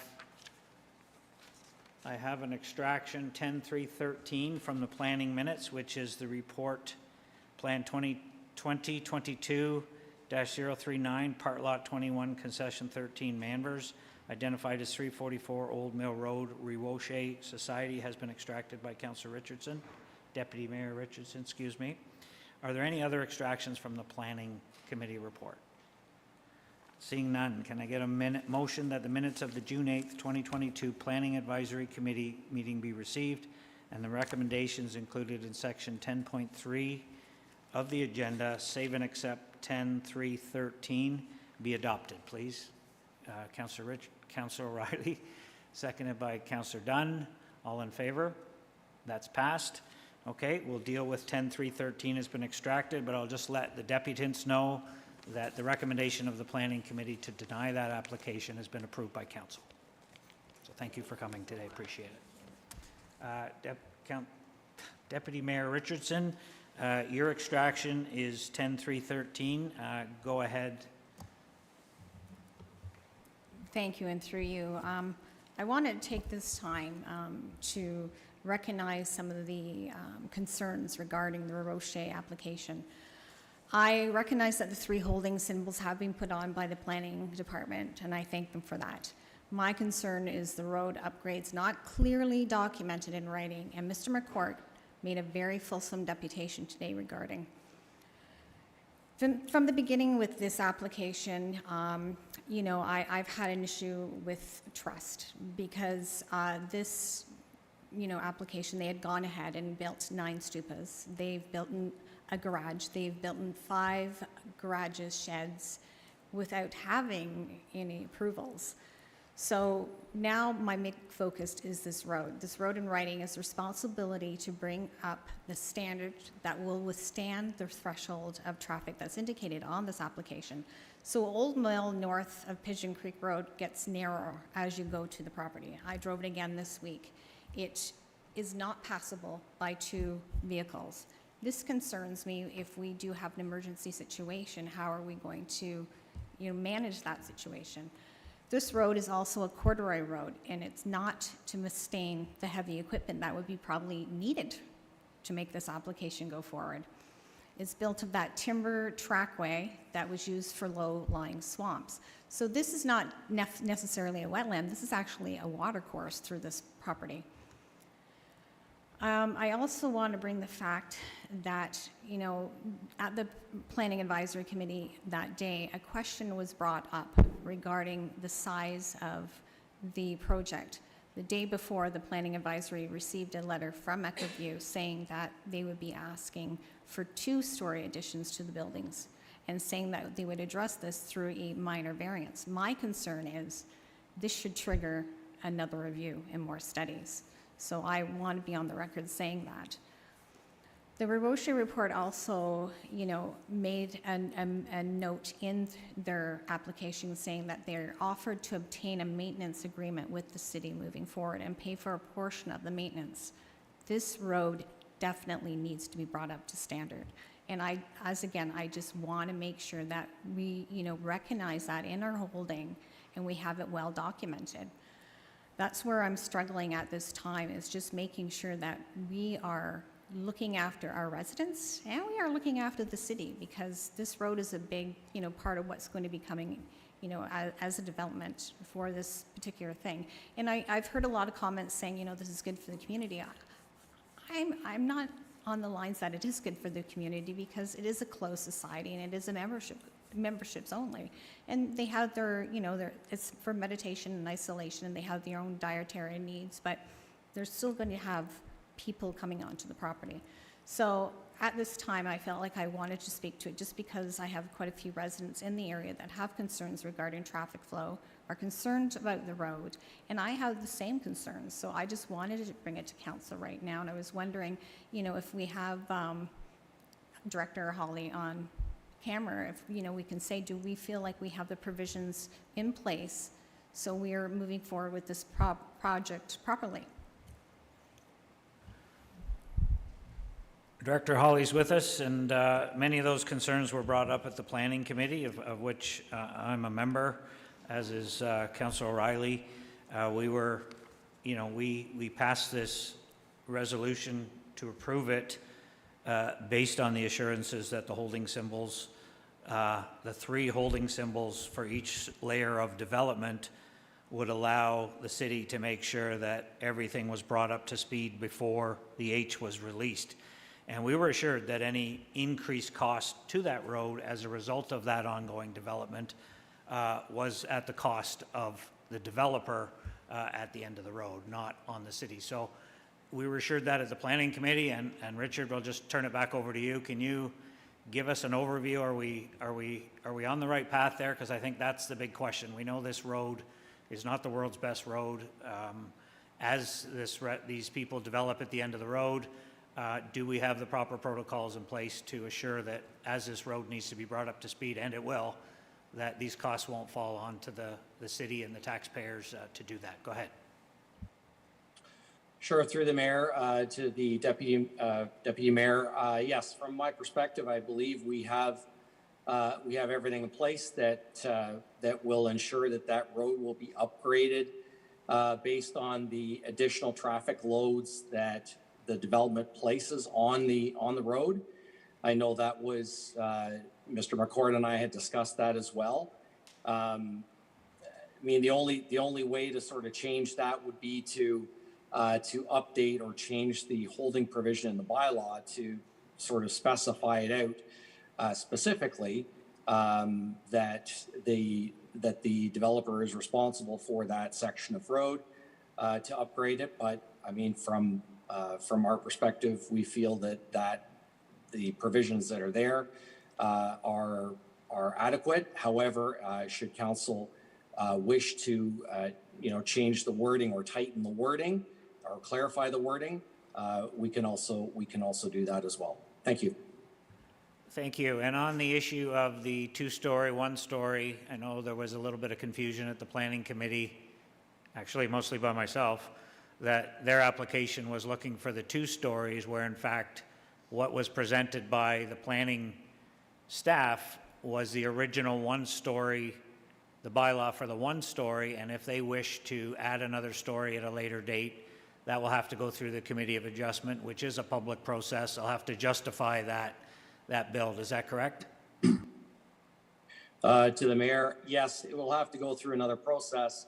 Not sure whether the Committee of Adjustment is necessarily the appropriate mechanism, depending on the additional loads that those additional stories would put on the roadway. We may need additional background studies, so we may need additional studies for servicing, possibly traffic, possibly hydrogeology as well, depending on how many additional people putting a second story on each building would yield. My position would be that if studies are required, it should be going through a rezoning process. A minor variance, I wouldn't necessarily be in agreement that this would be a minor variance application. If additional studies are required, my feelings would be that this would be a rezoning application. So regardless, if they decided they wanted to put a second story on it, we would advise them that they have to go through a public process. To do that, whatever that public process is at the time, you would let them know, correct? That's correct, yes. And the public would be notified of that public process. Exactly. Thank you. Councillor Dunn, you had a question for the director? Yeah, and just a bit of history. Back when I was involved with 2 Hamilton Street, when they were building there was some concern expressed by staff and council of the day about our ability to meet our obligations. And as a result of that, a performance bond was requested in order to move forward. Is a performance bond something that we could consider to ensure that they bring the roads up to acceptable standards?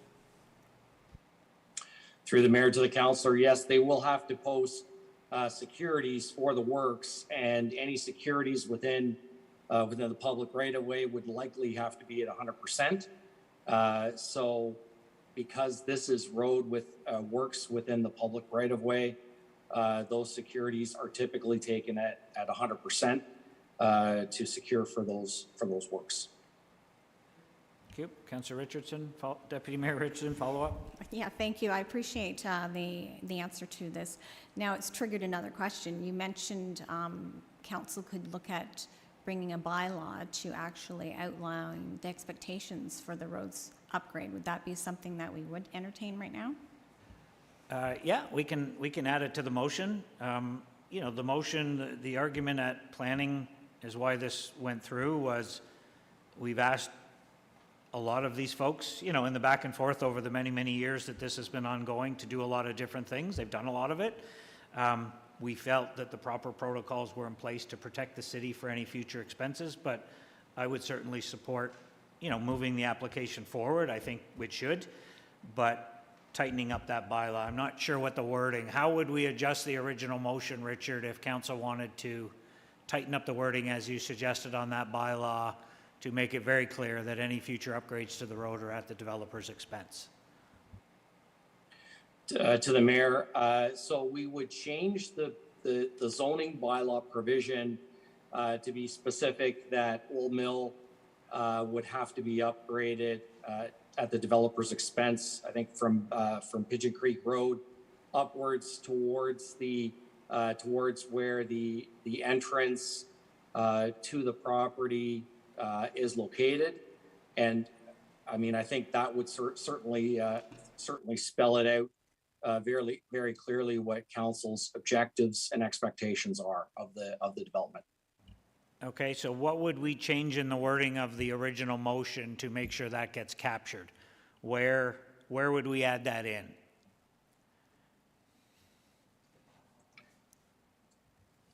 I would have to see what the original motion was, but I think you would probably just add another line indicating that the holding provision be amended to include the stretch, that the H1 holding provision be amended to include the entire stretch of Old Mill Road from Pigeon Creek Road to the to the entrance of the development application, and include the turnaround as well. Okay, you okay with that? Move it as printed with that additional, Does that fit? Do you want to move it, or? Councillor O'Reilly, you'll move it with that additional, that amendment? Can I get a seconder? No? You'll second that? Councillor Elmsley, thank you. Any other questions or comments? Call the question, all in favor? And that's passed. Thank you, Richard, appreciate it. And that's our planning. Thank you. Yep, that's our planning advisory minutes. So let's take a 5-minute break and we'll come back and deal with the committee of the whole.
Okay, we'll call the meeting back to order. Welcome back. We'll go back to item 9, Committee of the Whole. We have no correspondence regarding Committee of the Whole recommendations. Extractions from Committee of the Whole. I have 9.3.12, the presentation from the Omemee Wastewater Treatment Center, Councillor Ashmore. I have 9.3.15, stray and feral cats, Councillor Ashmore. I have 9.3.16, memorandum on short-term rentals, Councillor Elmsley. I have 9.3.21, deputation response to vacant dock space associated with 31 Pavilion Road, Councillor Ashmore.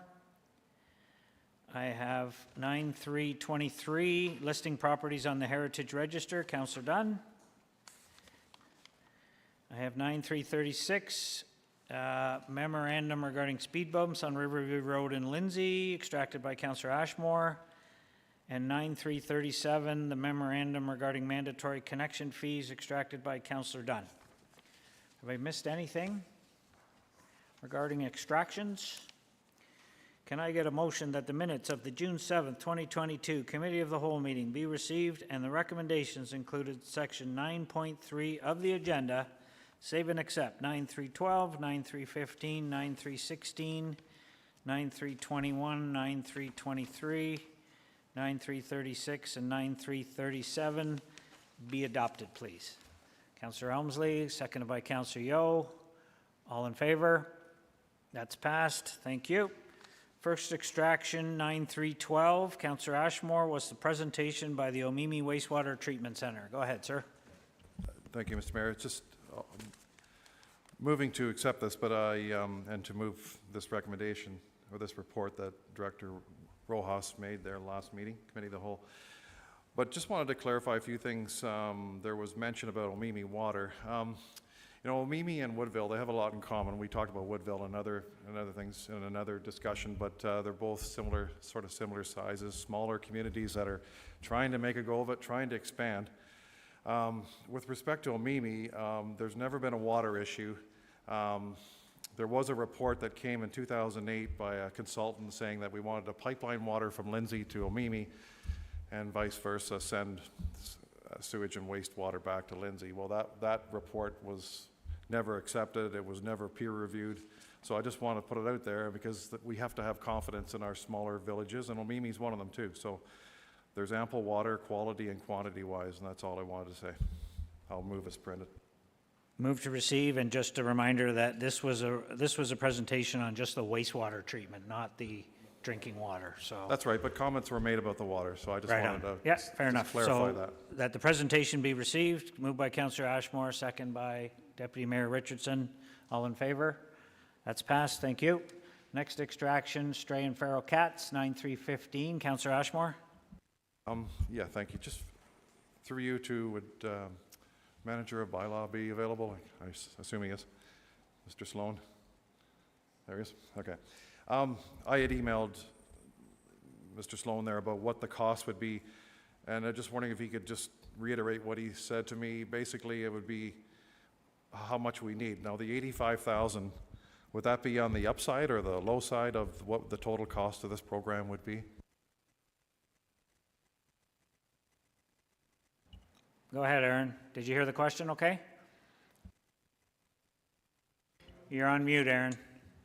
Yep, I was pressing the wrong button. Okay, so through the mayor to the councillor, yeah, in the report, we're asking for $85,000 to fund into municipal law enforcement services budget.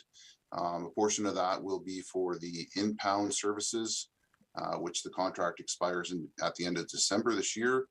I believe we're estimating in the neighborhood of $60,000. That's an increase from $45,000 over the 5-year term of the contract. And then the remainder of the funding is going to go directly to the trap and neuter pilot project. That's fine, thanks. So does anybody want to move the original recommendation? Councillor Dunn, seconded by Deputy Mayor Richardson. All in favor? That's passed. Thank you. Next extraction is 9.3.16, Short-term rentals memo, Councillor Elmsley, go ahead. Thank you, Mr. Mayor. I wonder if Manager Sloan and Ms. Carlson are on the line. I have an additional motion to the one that was made, and so I'd... You've got them I both just on the have- line, so do you want to move the recommendation originally as printed, and then you'll do a follow-up? Yes, please. Okay, so the original motion as printed, moved by Councillor Elmsley, seconded by Councillor Yeo. All in favor? That's passed. Go ahead, sir. Well, we heard from a number of people, and waiting until next year to get the report back, it seems that we should be doing something more this year. So I asked Manager Sloan, and through him, Ms. Carlson, to look at what we could do in terms of increasing the fines or levying the fines earlier, so that the message got out there that we were serious about doing something about these short-term rentals and the pain and suffering that some of our residents are going through. And Ms. Carlson has supplied me with some wording, and it's that the City of Kawartha Lakes Consolidated Fees and Charges Bylaw 2018-234 be amended with respect to the inspection fee for municipal enforcement officers' attendance at short-term rental property so that the following fees apply. First occurrence, 112, second occurrence, 225, third occurrence, 445, fourth occurrence, 894, fifth and subsequent occurrences, previous fee charged is doubled. And I just wanted to ask her a question. If OPP or fire or paramedics have to respond to any of the emergency services and it's reported to bylaw, would these fees kick in? No, they would not. These would be fees related to simply the municipal law officers' attendance. So if there was a follow-up by the bylaw officers from a report from the OPP, then these fines could be levied? No, but what could happen in that instance is if, for example, an infraction of another bylaw, such as the noise bylaw, was discovered at that time, that investigation could be used to lay the charges under the noise bylaw. Okay, thank you. So, Mr. Mayor, I'm suggesting we put this in place to show that you know, we're somewhat serious about moving forward with getting this short-term rentals under control. Okay, so you'll move that motion that you Yes. commented on. Does anybody second that? Councillor Yeo, thank you. You've spoken to it. Are you anything else? Okay, Councillor Yeo, you want to speak to it? Yes, thank you, and through you, Mr. Mayor. It's a good follow-up motion. It does say we're serious. We have a lot of good people, as I said before, out there who rent their places responsibly. And if this is going to do anything to slow down the probably less than 5% of bad ones, then absolutely let's do it. Thank you. Thank you. Any other questions or comments? Call the question. All in favor? And that's passed. Thank you. Thanks, Robin. Thanks, Aaron. Our next extraction is, you might want to stay on the line, Robin. Deputation response to vacant dock space associated with 31 Pavilion Road, Pacelli, 9321. Councillor Ashmore. Thank you. Thank you, Mr. Mayor. Just a question to Robin, if she's available. Was there any outcome of this meeting, and was there a specified dock space that these people were allocated as a result of this deputation? Because I know they asked for a certain spot, but the plan B was to see if we could accommodate them with another space, because we did give them a commitment that they would that we would help them out. Looking at the resolution from council, what I had taken from that is that the original offer from the city, which was the existing dock space, would be honored. So following today, where that recommendation is then adopted, the idea would be that Realty Services would reach out to the individuals and confirm to them that council has decided to offer them the existing dock space, but not an alternative dock space. That's what the motion was, so. Okay, you want to stay with that motion? Is that the original motion you? Well, I mean, it's the best we can do here. I mean, it's. So the original motion as printed? As printed, yeah. Second? Councillor Dunn? Any other questions? Call the question, all in favor? That's passed. Thank you, ladies, appreciate it. Next extraction, listing properties on the Heritage Register, 9323. Councillor Dunn? Yeah, thank you, Mr. Mayor. I'll give you a motion as printed with one addition to it. That property numbered 77 to 83 William Street North be included in the ones not put on the registry. And if I get a seconder, I'll explain my motion. Sorry, as printed, save and accept the three that are here and? And 77-83 William Street North. 7783 William Street North. Moved by Councillor Dunn, second by Councillor Elmsley. Go ahead, sir. Yeah, this is a piece of property. It's the old carpet business for people that, it's right there at the corner. It has been purchased by a developer. It's going through planning right now. I believe he wants to put in apartment buildings there. It's slated for a major development providing housing. This would be a roadblock to that development. It's not an overcomable one, but it is a roadblock. So we might as well just remove the roadblock now while we can. So I hope you support the motion. Thank you. Councillor Elmsley, you want to speak to it? You're good? We have Emily on the line. If anybody has any questions, I think it's pretty straightforward. It's just adding another property to be exempted. Call the question then. All in favor? And that's passed. Thank you, Emily. Thanks for hanging in there with us. Okay, our next extraction is 9336, an extraction by Councillor Ashmore regarding speed bumps on Riverview Road in Lindsay. Thank you, Mr. Mayor. I'll move the motion, but I just had a question to the Director of Public Works. What's the criteria to get a speed bump?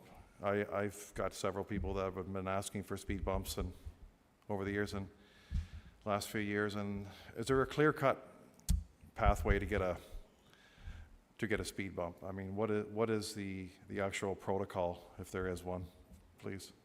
It's probably an engineering question more than Public Works. I don't know, Juan, are you, or Brian? There's Brian.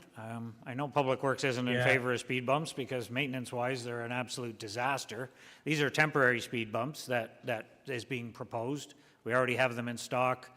It goes on the road and then it, allows a little bit of testing time to see if the speed bump is actually doing what it was intended to do to slow down traffic. So, Brian, I don't know if you have anything to add. Go ahead. Yeah, I can just supplement onto that through you, Mr. Mayor, to the councillors. Exactly that. The speed bumps are a traffic calming measure. They are a tool used by engineering, recommended by engineering through their reviews, amongst other items to calm traffic. There is no real process to request. In this particular case, the councillor asked for one. We have some temporary ones that we can put out and pull back in for winter. So we're going to put them out at council direction. But I don't know if Director Rojas has anything more to add about a process or not. Yes, thank you. Through you, Mr. Mayor. So there is a warrant. So we are going to monitor, should this resolution get passed, we will monitor the temporary speed bumps. We are in the process of designing Riverview Road. It's in our approved budget. So we will look at other traffic calming measures, such as bump outs or raised intersections that work similar to speed bumps in the design once we evaluate the warrant for a speed bump in this location. But similar to traffic always stops or speed reductions, we could do a warrant for speed bumps. I just had a question. Could I put or not to interfere with this Riverview, it's definitely number one priority, but to add a road here to see if there's warrants for it? Yeah, let's deal with this one first. Councillor Dunn, I think, brought this memo forward, so maybe do it as a follow-up. So you'll Yeah, move the original recommendation, Councillor Dunn? Yeah, and I can give you a little bit of background on the temporary ones that we have. So the history is that we had speeding on both Victoria Avenue and William Street at the Pottinger area. We put out speed bumps there. We bought 4 of them, and we put the speed bumps out. They didn't work, and probably the reason why they didn't work is, number one, there was construction going on at Pottinger at the particular time, and it was one solitary speed bump out there all by itself, and people adapted very quickly. Those are the ones that, the best of my knowledge, that we have in stock. This motion here will consume them. Like everybody else, I've got all kinds of streets that have requested them, Sussex Avenue, like I've got a whole list of them. But we've consumed our available stock to the best of my knowledge. When I spoke with Public Works on the issue, and they hate them, and they can justify why they hate them, because so they asked me that when I prepared my memo, that I request that engineering looks at putting, if we're going to do speed bumps, look at putting them in as a permanent structure, and that was also part of the motion. They're needed. They are definitely a calming measure. They're needed in a lot of different places, but I don't think we have sufficient supply to put them in someplace else as well as this one. This is a particularly bad spot. It comes right off Weldon Road, and the younger folks use Riverview as a shortcut to get into town. So they scoot down Riverview, and enforcement, because it's wide open, they spot us a mile away. Enforcement has not been successful there. We're trying this to see if it works. That's all. I think the best course of action is, it's obviously we're past the budget year, but is a warrant on speed control, and then, maybe including the possibility of speed bumps, but don't just limit it to speed bumps, because that's just a lot of residents will say, oh, we want speed bumps because it'll slow traffic down. There are other ways that they can slow traffic down. So if you're asking for a warrant, I would keep it general, mention the speed bumps, but that might not be the best solution to, the area and what they're looking for. I know the directors talked about a table on a road, raising a portion of the road so it doesn't affect the plows, but it still slows down traffic. So let's deal with this memo. You'll move your original memo as printed. Going to get a seconder, Councillor O'Reilly. All in favor? That's passed. Thank you. And you want to do a follow-up? Councillor Ashmore, go ahead. Yes, please. I'd ask that Kent Beach Road be given consideration for traffic calming measures through an analysis by engineering. And So the next a warrant review for traffic. speed control, Yep. traffic and speed control. Yep. And do you want to put in there, including the possibility of speed bumps? That's just so that you cover it? Yes. And a report back. Whenever it's convenient for them. I mean, whatever works into their plan. Q3, what do you think? I'll put a number on it. I'll do that over the summer, a warrant. Do you want it back for this term of council? Good, that'd be Okay. great. Report back in Q3, moved by Councillor Ashmore, second. Councillor Yeo, any questions? All in favor? Okay, that's passed. Thank you. And our last extraction is Councillor Dunn, 9337, mandatory connect fees. Okay, thank you, Mr. Mayor. I drew to everyone's attention very, very briefly at the committee of the whole meeting, knowing that I was going to be speaking on it here. In our March council meeting, two motions were made in regards to the mandatory connection fees. One was simply to receive. The second one was made by myself, seconded by Councillor Seymour Fagan, that the 135 non-compliant water users be grandfathered in and the fees for not hooking up to municipal services be waived. That was subsequently voted on. It was lost on a 5-4 vote. Then at the April meeting, a motion was made by myself and once again Councillor Seymour Fagan that the fixed rates required for the mandatory connection fee for existing properties on the north side of Bick Street, being numbered 2 to 20, adjacent to the development, be waived while the residents remain on private service. And that was passed by council. So now what we have is we have two different matters that we're dealing with the same issue. One we're waiving the fees and one we're not. So I can't as a councillor make a motion that the March council meeting be reconsidered, because I was not on the prevailing side, nor was Councillor Ashmore or Councillor Richardson. To even have the discussion, which is the first step, I need somebody that was on the prevailing side, which is obviously not myself, Councillor Ashmore or Councillor Richardson, make a motion that we talk about this again, that we reconsider it. This is as far as I can take it. I think we need to talk as to what we're going to do with what's an absolute conflict. One side we say it's okay, the other side we say it's not. We can't govern that way. We can't give one group of people special privilege over the other.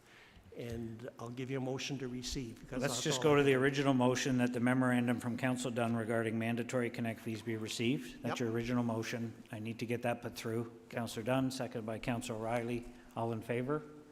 That's passed.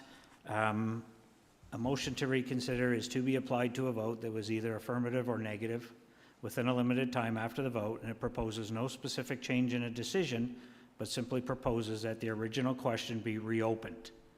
So a motion to reconsider can only be made by a member who voted with the prevailing side. The prevailing side, as Councillor Dunn has mentioned, it was Councillor Yeo, Vale, myself, Pat O'Reilly, and Councillor Elmsley. So a motion to reconsider would have to be brought forward by one of those individuals, or we just go with the motion to receive. So that's the request from Councillor Dunn. I'll call that ask. No, it's you voted for it, so you're not on the prevailing side. I'm not seeing anybody volunteering to reconsider this motion. So the motion stands, okay, as received. Okay, let's go over to consent. Consent agenda. We've done planning. The consent agenda, okay, consent. Sorry, I'm catching up here.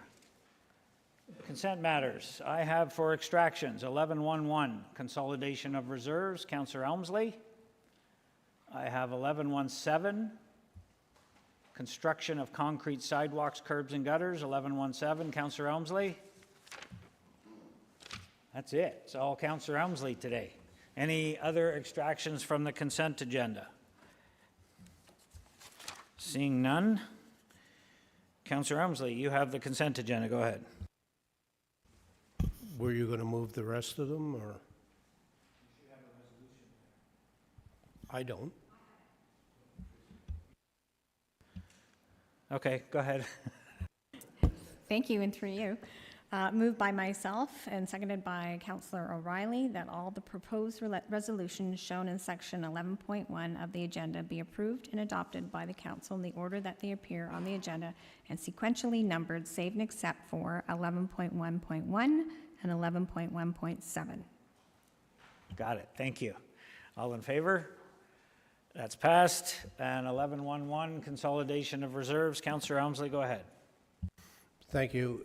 Is Ms. Daines on the line? Yes, I'm here. I'm upstairs now. Oh, good.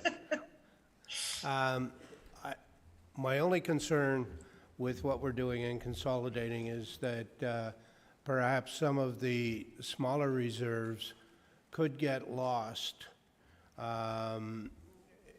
in the larger reserves, and, you know, it's fine right now while we're here and we all remember them. But going down the road, I wanted to know that there's a process in place that keeps track of these when they get consolidated. And the one that,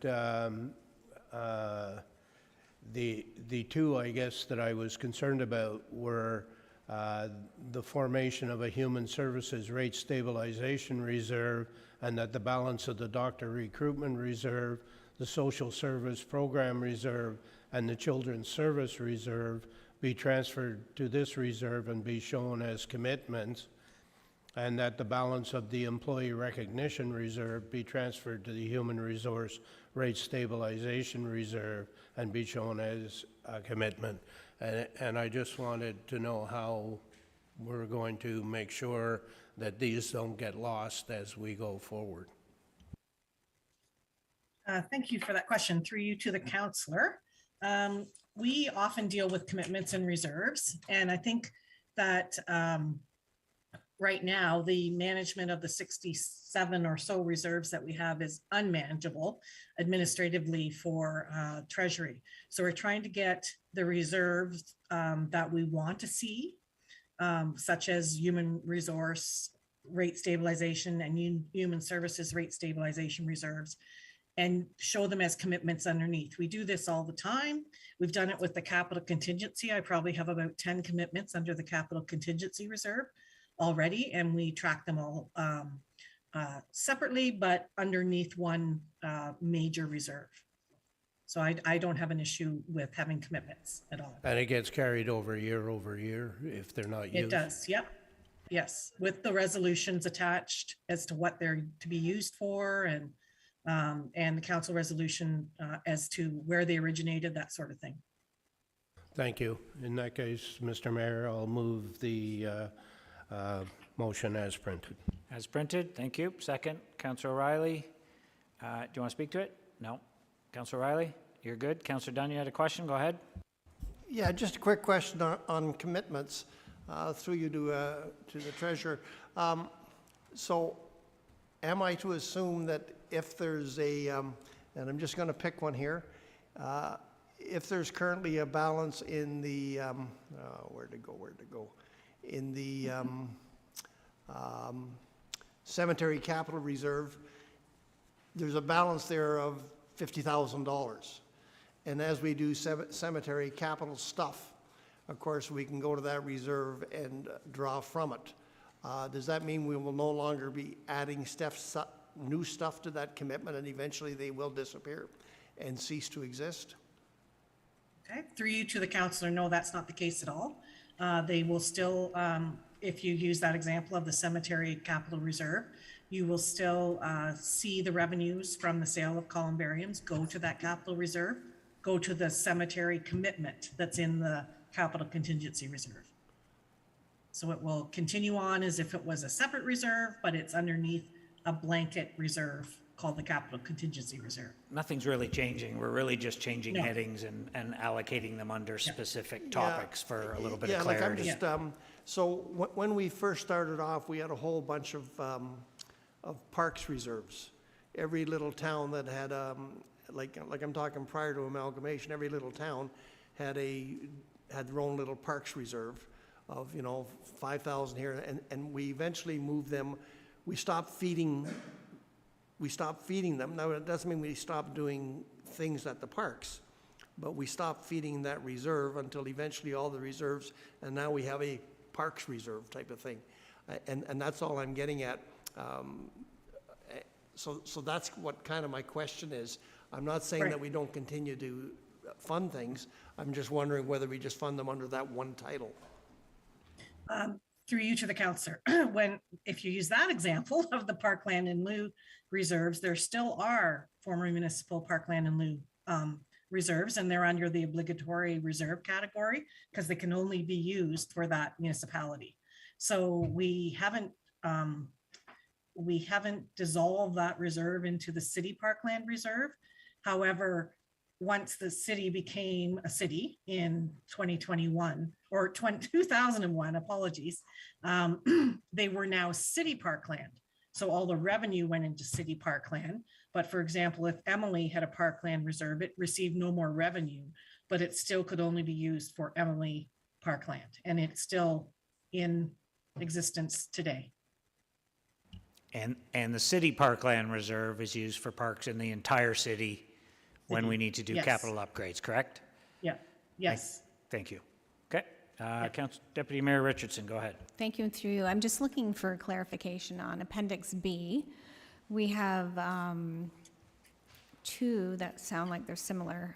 There's the Smith Memorial Bequest Interest for Gardens at Mambers Arena, and then right under it is the Cenotaph Fund Interest used for garden at Mambers Arena. Well, there's no cenotaph at the arena, so I'm just wondering if it's a typo.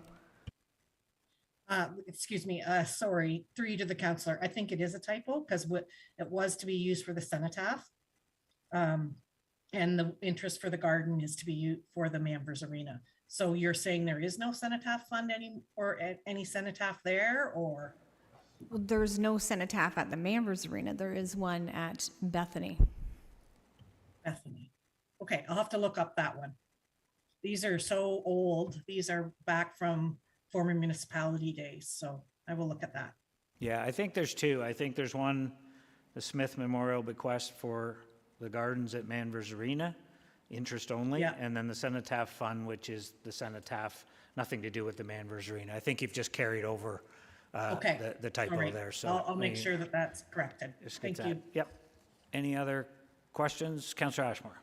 Thank you. Just a question to Carolyn there. Page 188, Emily Parkland and Lou, 113,900. Could funds from that be used in, for example, there's people in Cowan's Bay, which is the former township of Emily, and there is a dedicated park area, but there's no playground equipment. There's a lot of young families there moved into there. Would something like that be a dedicated for that specific community, or are we going to be transferring that to a general? This is what kind of concerns me, just in that particular case there, because they might lose that funding for that source. Yeah, through you to the counselor. Any of the reserves that are listed as deferred revenue reserve funds, nothing is being recommended to change there. So Emily, Parkland, and Lou still exist and will exist into the future until they use it, until they use the funds. The same with Ops and Bexley as well. So that's the Community Services Director is well aware that these funds exist and have been trying to use them in various capital projects that have come forward. Okay. In that specific area. Like he wouldn't use the Emily, Parkland, and Lou for Lindsay, for example. Okay, thank you. I think we're good with questions. We have a motion on the floor. You good? Call the question. All in favor? And that's passed. Thanks, Caroline. Okay, thanks. 1117, construction of concrete sidewalks, curbs, and gutters. Councillor Elmsley, go ahead. Thank you, Mr. Mayor. I don't know if Director Rojas is on the line or not, or Mr. Farquhar. There he is. My question is, I don't have any problem with the sidewalks that are being proposed, but I think, as we've discussed in the past, we're attempting to build a sidewalk on the east side of Lindsay Street, and currently Murray Street is all torn up and the sidewalks are unusable, and the people who are in Vela who depend on those sidewalks to get to places like Sobeys and across the road to Signature Restaurant and other places are forced to cross Lindsay Street instead of taking Murray Street. And there is no type of crosswalk. And when I've talked to engineering about it, they said, we can't put in a crosswalk because we don't have any sidewalk to attach it to. But I'm thinking that we need to put in some kind of a temporary sidewalk there and put some kind of crosswalk in place, because Murray Street's going to be unavailable probably for the rest of this year. And we're getting to the busy summer season when there's a lot of traffic on Lindsay Street, and I'm concerned about the residents having to cross the road to get to the sidewalk on the other side. And I'm looking to see what can be done either in a temporary measure or whatever in order to give some relief at that juncture. Can I just ask that I don't think your question has anything to do with this tender. These budgets are passed, this is a tender for approval, so can we move this tender as printed? And then you can ask. We can, yeah, I don't think it's, whatever's gonna happen is not gonna be part of this tender, obviously. Obviously. So- But it said sidewalk in it, and I jumped on that as a chance to bring this Well, up. no, but let's bring it up after, but I want to keep this Okay. is a purchasing report, so if it's okay with you, will you move it as printed? Yep. Okay, moved by Councillor Elmsley, second by Councillor Dunn. All in favor? That's passed, thank you. Director Rojas, come back, we're not done. Thank you. He hoped. You heard Councillor Elmsley's question, so while we're on the topic of sidewalks, he's just looking for a bit of information. Go ahead. Thank you. Through you, Mr. Mayor. So there is a capital project to construct the sidewalk on Lindsay Street in Fenland Falls, along with 2 mid-block pedestrian crossings. I believe one at Green Street and one near the trail, where the trail intersects with the Lindsay Street. So land management has been working to acquire 25, 26 properties, widening on 26 or 25 properties. I believe they've been successful in a handful of them. I'm not sure what that update is, but that's the issue. The issue isn't the crossing or building the sidewalk, it's acquisition of land. So in order to build a sidewalk or crossing, we physically need land. Thank you. Yes, I knew all that. Thank you. But what I'm asking for is, for instance, we own the property at the rail trail and at the station gallery. Could we not construct a small sidewalk there and put in some kind of crosswalk so that folks who are on the east side of Lindsay Street, but specifically in the 2 Fela buildings, have a way of getting to a sidewalk, because currently they can't use Murray Street, and now they have to play, if you remember the old Atari game Frogger, is pretty much what they're having to do to get across the street to a sidewalk. So what we can do, because it's a consequence of the reconstruction of Murray Street, we have no budget for temporary crosswalks, overhead crosswalks, but I believe we have money in the Murray Street project. We would have to do a change of scope, bring it to council for approval once we get some prices from the general contractor. So I could look at possibly bringing a report in July with some of those numbers. Yeah, my concern is, could we not put some hatching on the road or something to indicate a crossing for pedestrians, something to give some relief? So through you, Mr. Mayor, we would have to make sure it complies with the Ontario Traffic Manual, and it would have to be protected somewhat. So an overhead pedestrian crossing has signals of warnings. Just striping the road without the protection is not recommended. So, Mr. Mayor, can I make a motion today that engineering get quotes and work on putting a crosswalk at the rail trail or station gallery? Get quotes from the Murray Street budget and come back at the July council meeting with recommendations? Is that what you're looking for? Well, actually, I was looking for... Change in getting scope has quotes to and be what- approved by council, that's the problem. Even if council approves it today? Without the price? That's a pretty big ask. Well... You could try. I think, what's a crosswalk, Mr. Rojas? I believe it's around 75,000? Through you, Mr. Mayor, so historically it's around 75, 85,000.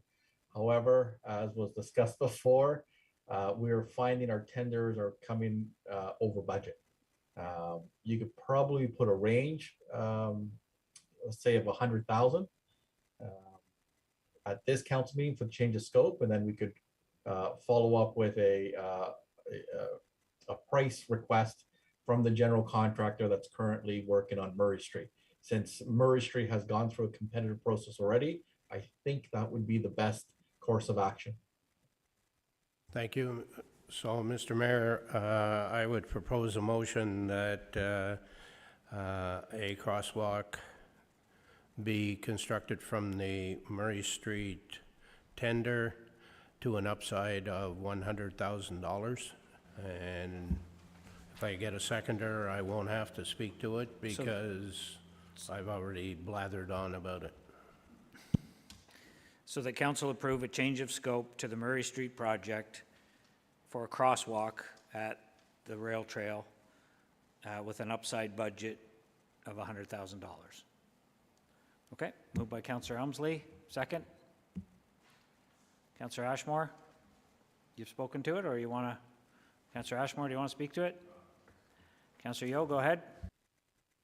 Yeah, thank you. Through you, Mr. Mayor. How confident is engineering that there's going to be $100,000 left over in the Murray Street budget? So through you, Mr. Mayor, I don't have the numbers in front of me. I believe that it came in under budget, and we would typically carry a contingency. I don't like to make any commitments, but if we need more money, obviously we would come back to council and ask for it.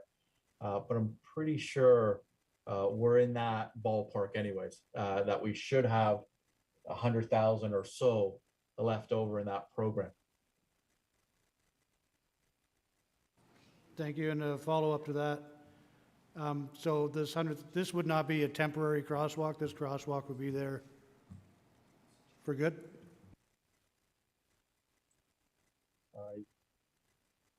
So we also need approval from Hydro One. So I think we could stage it. So the best course of action is to build a temporary or a permanent crosswalk because council already has that in their future budget. We've started the design of 2 crosswalks in that vicinity, subject to getting the land. So depending on how quickly Hydro can hook up the permanent structure, that would be the intent.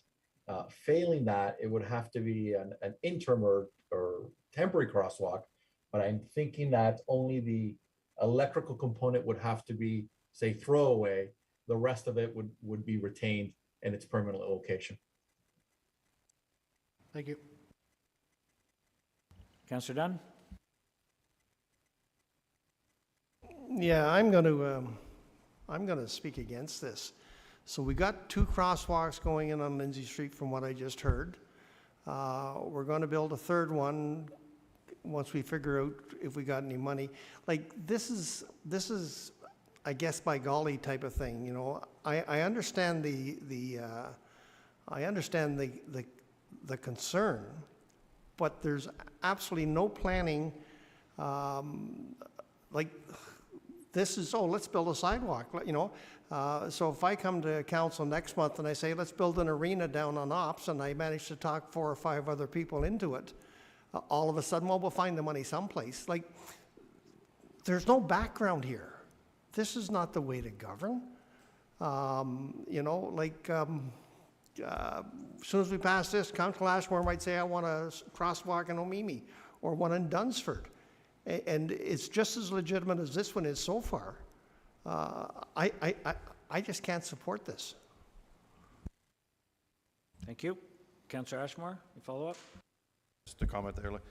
In these engineering projects, as an example, the Omemee Mill Pond Bridge, I mean, engineering brought it in $150,000 under budget. So they've proven to us that they can get these projects, even with crazy inflation that we're experiencing right now, they can even get projects under budget. I brought up a minor scope change in that bridge, very minor, but still, we had to change the scope and working on that. But I can't see this as something that we should really turn down because it's needed. It's a safety issue. And the money, I know I can't predict whether they're going to have a surplus or not, but the track record shows that they're very good in budgeting. I'll just comment that under budget is not a reason to spend money. Under budget just accounts for all the ones that are over budget. And that's what a capital contingency does. When it's under budget, the extra funds go into there. When something comes in over budget, it gives us money to offset it, and we continue forward with our capital projects. So to have the attitude that, oh, it's under budget, so, you know, let's keep spending it because it was for that project originally. I totally understand the need, but I got to tell you, I agree with Councillor Dunn that this is not how we planned. This is something that should have been discussed back when the Murray Street project was first being proposed. We knew it was going to be torn up for a year. We knew nobody was going to have sidewalks, and now all of a sudden in the middle of the year, we're trying to rush something through with no planning. And you know how things work. By the time we order parts, by the time we order the pieces this will be September, and Murray Street will be finished. This is not the way to do business, but that's just my comment. You want to sum up, Councillor? Go ahead. Sure.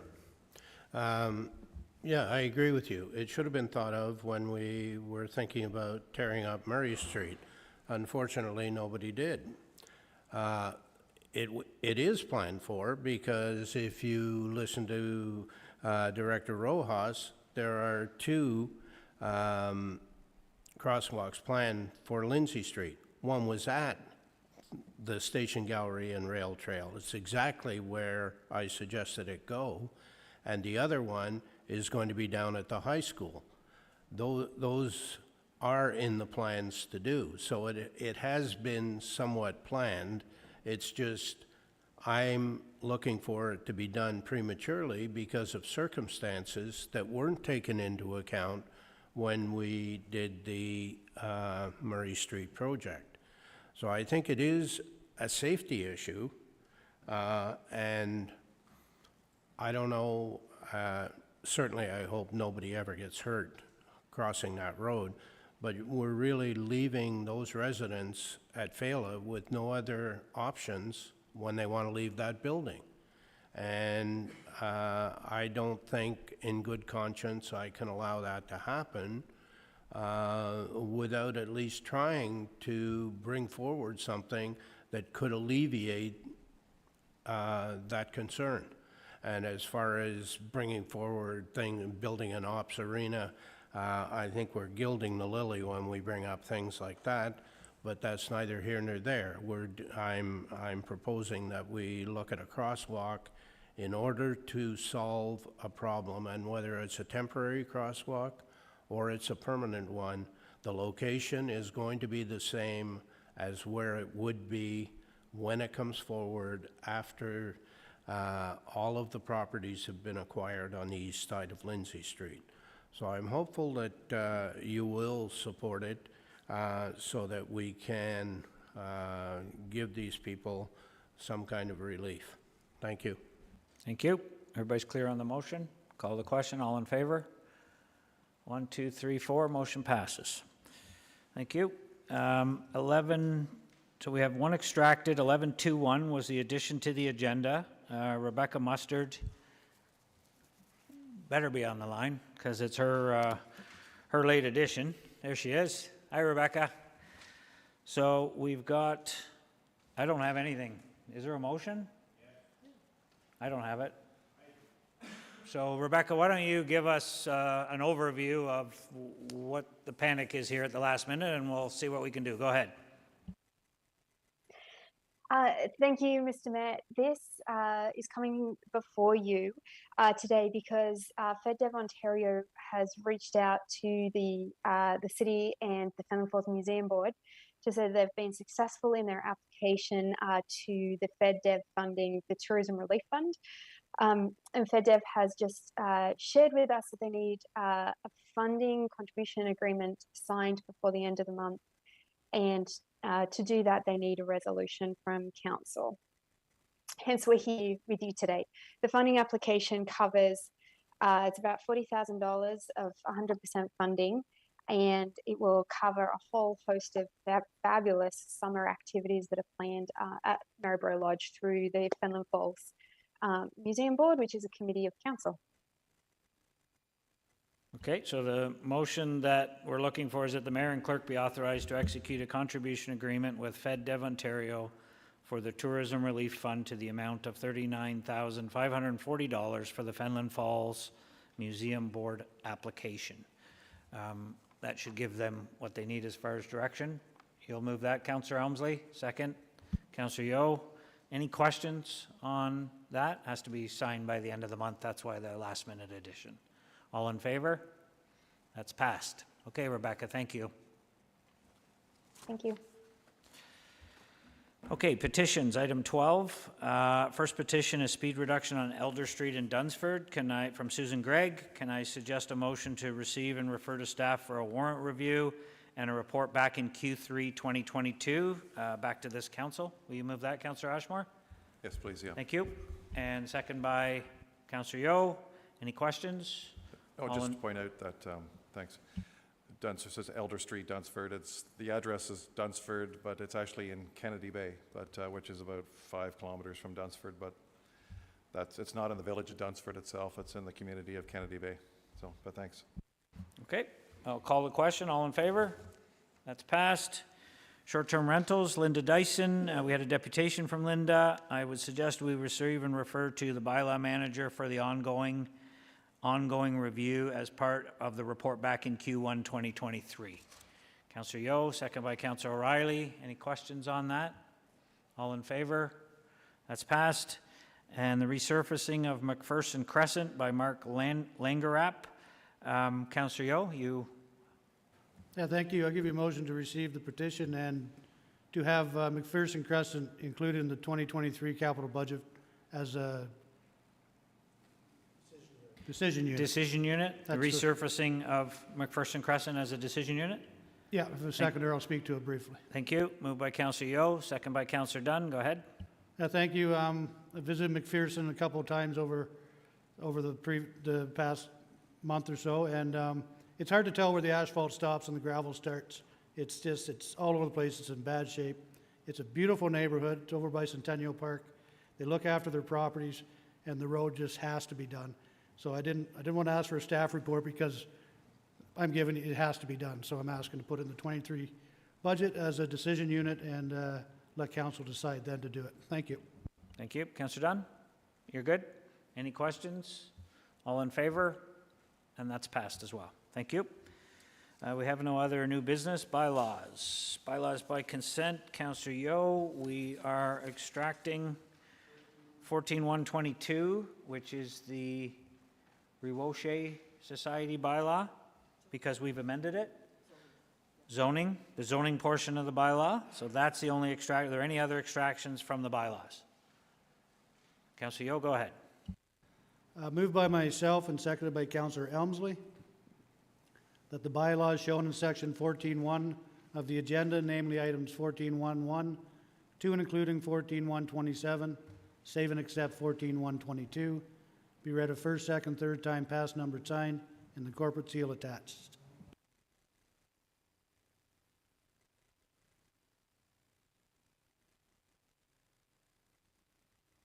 Thank you. Moved by Councillor Yeo, sorry, seconded by Councillor Elmsley. Any questions? All in favor? Those are passed. The extraction, 14.122. What do I do? Do I have to read this? This is the wording they want in the bylaw? Yes. So this is the amendment? Yes. So the bylaw to amend the Township of Manvers zoning bylaw number 87-06 to rezone the land within the City of Kawartha Lakes, 34 Old Mill Road, Rewoshe Society, as amended, and read the amendment. On land zoned the A1-S45H1 zone, the removal of the holding H1 symbol for Phase 1 shall be in accordance with the following. City approval of a road design to include road improvements to widen and raise Old Mill Road from Pigeon Creek Road to the property entrance, inclusive of a municipal turnaround as required, entrance design and location, cost estimates, and posting of full road reconstruction securities. Proposing phasing plan for road improvements. C, peer review of the hydrogeological study for all 3 phases. D, servicing design for all three phases and establishment of occupancies for all buildings. And E, entering into a secured site plan agreement with the city. That's the amended bylaw. Will you move that, Deputy Mayor Richardson? First, second, and third reading, is that what we're looking for? Second by Councillor Elmsley. Any questions? We got Richard on the line. All in favor? That's passed. I think we're good, Richard. Thank you. I assume you helped with that motion. I think we're covered. Yes, I did. Thank you. Yes, and I have some extracted bylaws, which I've been told 10 times not to forget. So 14.2.1, we have three bylaws here we have to go through. That provisional bylaw 2022-049 being a bylaw to provide for drainage works in the city of Kawartha Lakes to be known as the McEachern Brown Municipal Drain, be read a third time, passed, signed, and the corporate seal attached. Need a mover and a seconder. Councillor O'Reilly, Councillor Dunn, all in favor? That's passed. Provisional bylaw 2022-050 being a bylaw to provide for the Section 78 drainage improvement on the Hugh Davidson Municipal Drain in the city of Kawartha Lakes, be read a third time, passed, signed, and the corporate seal attached. Need a mover and a seconder. Councillor Elmsley, Councillor O'Reilly, all in favor? That's passed. A provisional bylaw 2022-065 being a bylaw to provide for drainage works in the city of Kawartha Lakes to be known as the Martin Municipal Drain, be read a third time, passed, signed, and the corporate seal attached. Need a mover and a seconder. Councillor O'Reilly, Councillor Dunn, all in favor? And that's passed. Thank you. We have no notice of motion. We're going to go into closed session. Can I get a motion for the adoption? Hang on a sec. I'm supposed to read something here first. I got my script. Sarah looks after me. Sorry, Brian, did you have something before we went into closed? Or, no, you're just here? Okay. Here for closed, right. At this point in the meeting, City Council will go into closed session to consider the item under Section 16.3 of the agenda. All remaining staff, with the exception of the CAO, City Clerk, City Solicitor, Director of Public Works, are now instructed to leave the electronic meeting at this time. As per our procedural bylaw requirements, I'm asking all remaining participants in our meeting today to confirm to me by raising your hand that you are in a private room where no other person can overhear the deliberations and your internet connection is secure and not publicly accessible. I have Sherry Dyer as well, Director Robinson and Solicitor Robin Carlson all confirming. Thank you. Can I get a mover and a seconder for the following motion? That Council convene into closed session actually, you know what? Let's get adoption of the closed session agenda before I get a motion to go into closed. Councillor Elmsley, Councillor Dunn, all in favor? That's passed. Is there any disclosure of pecuniary interest in closed session items?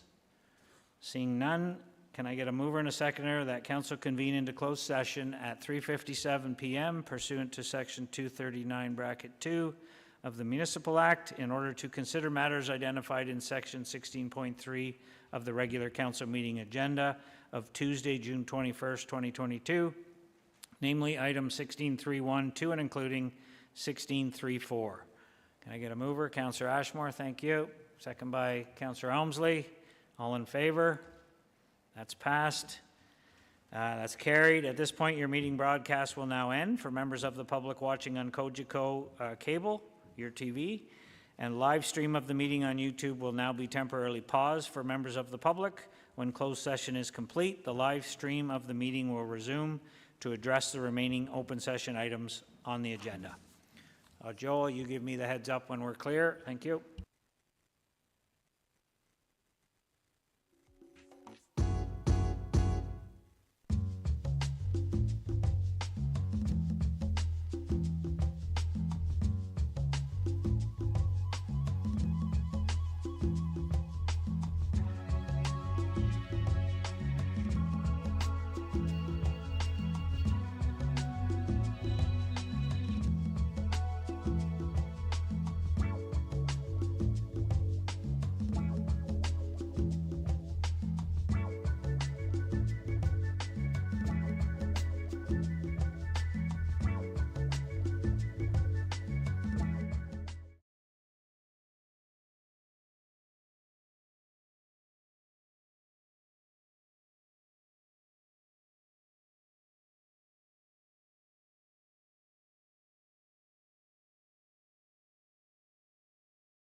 Okay, welcome back. We're back in open session.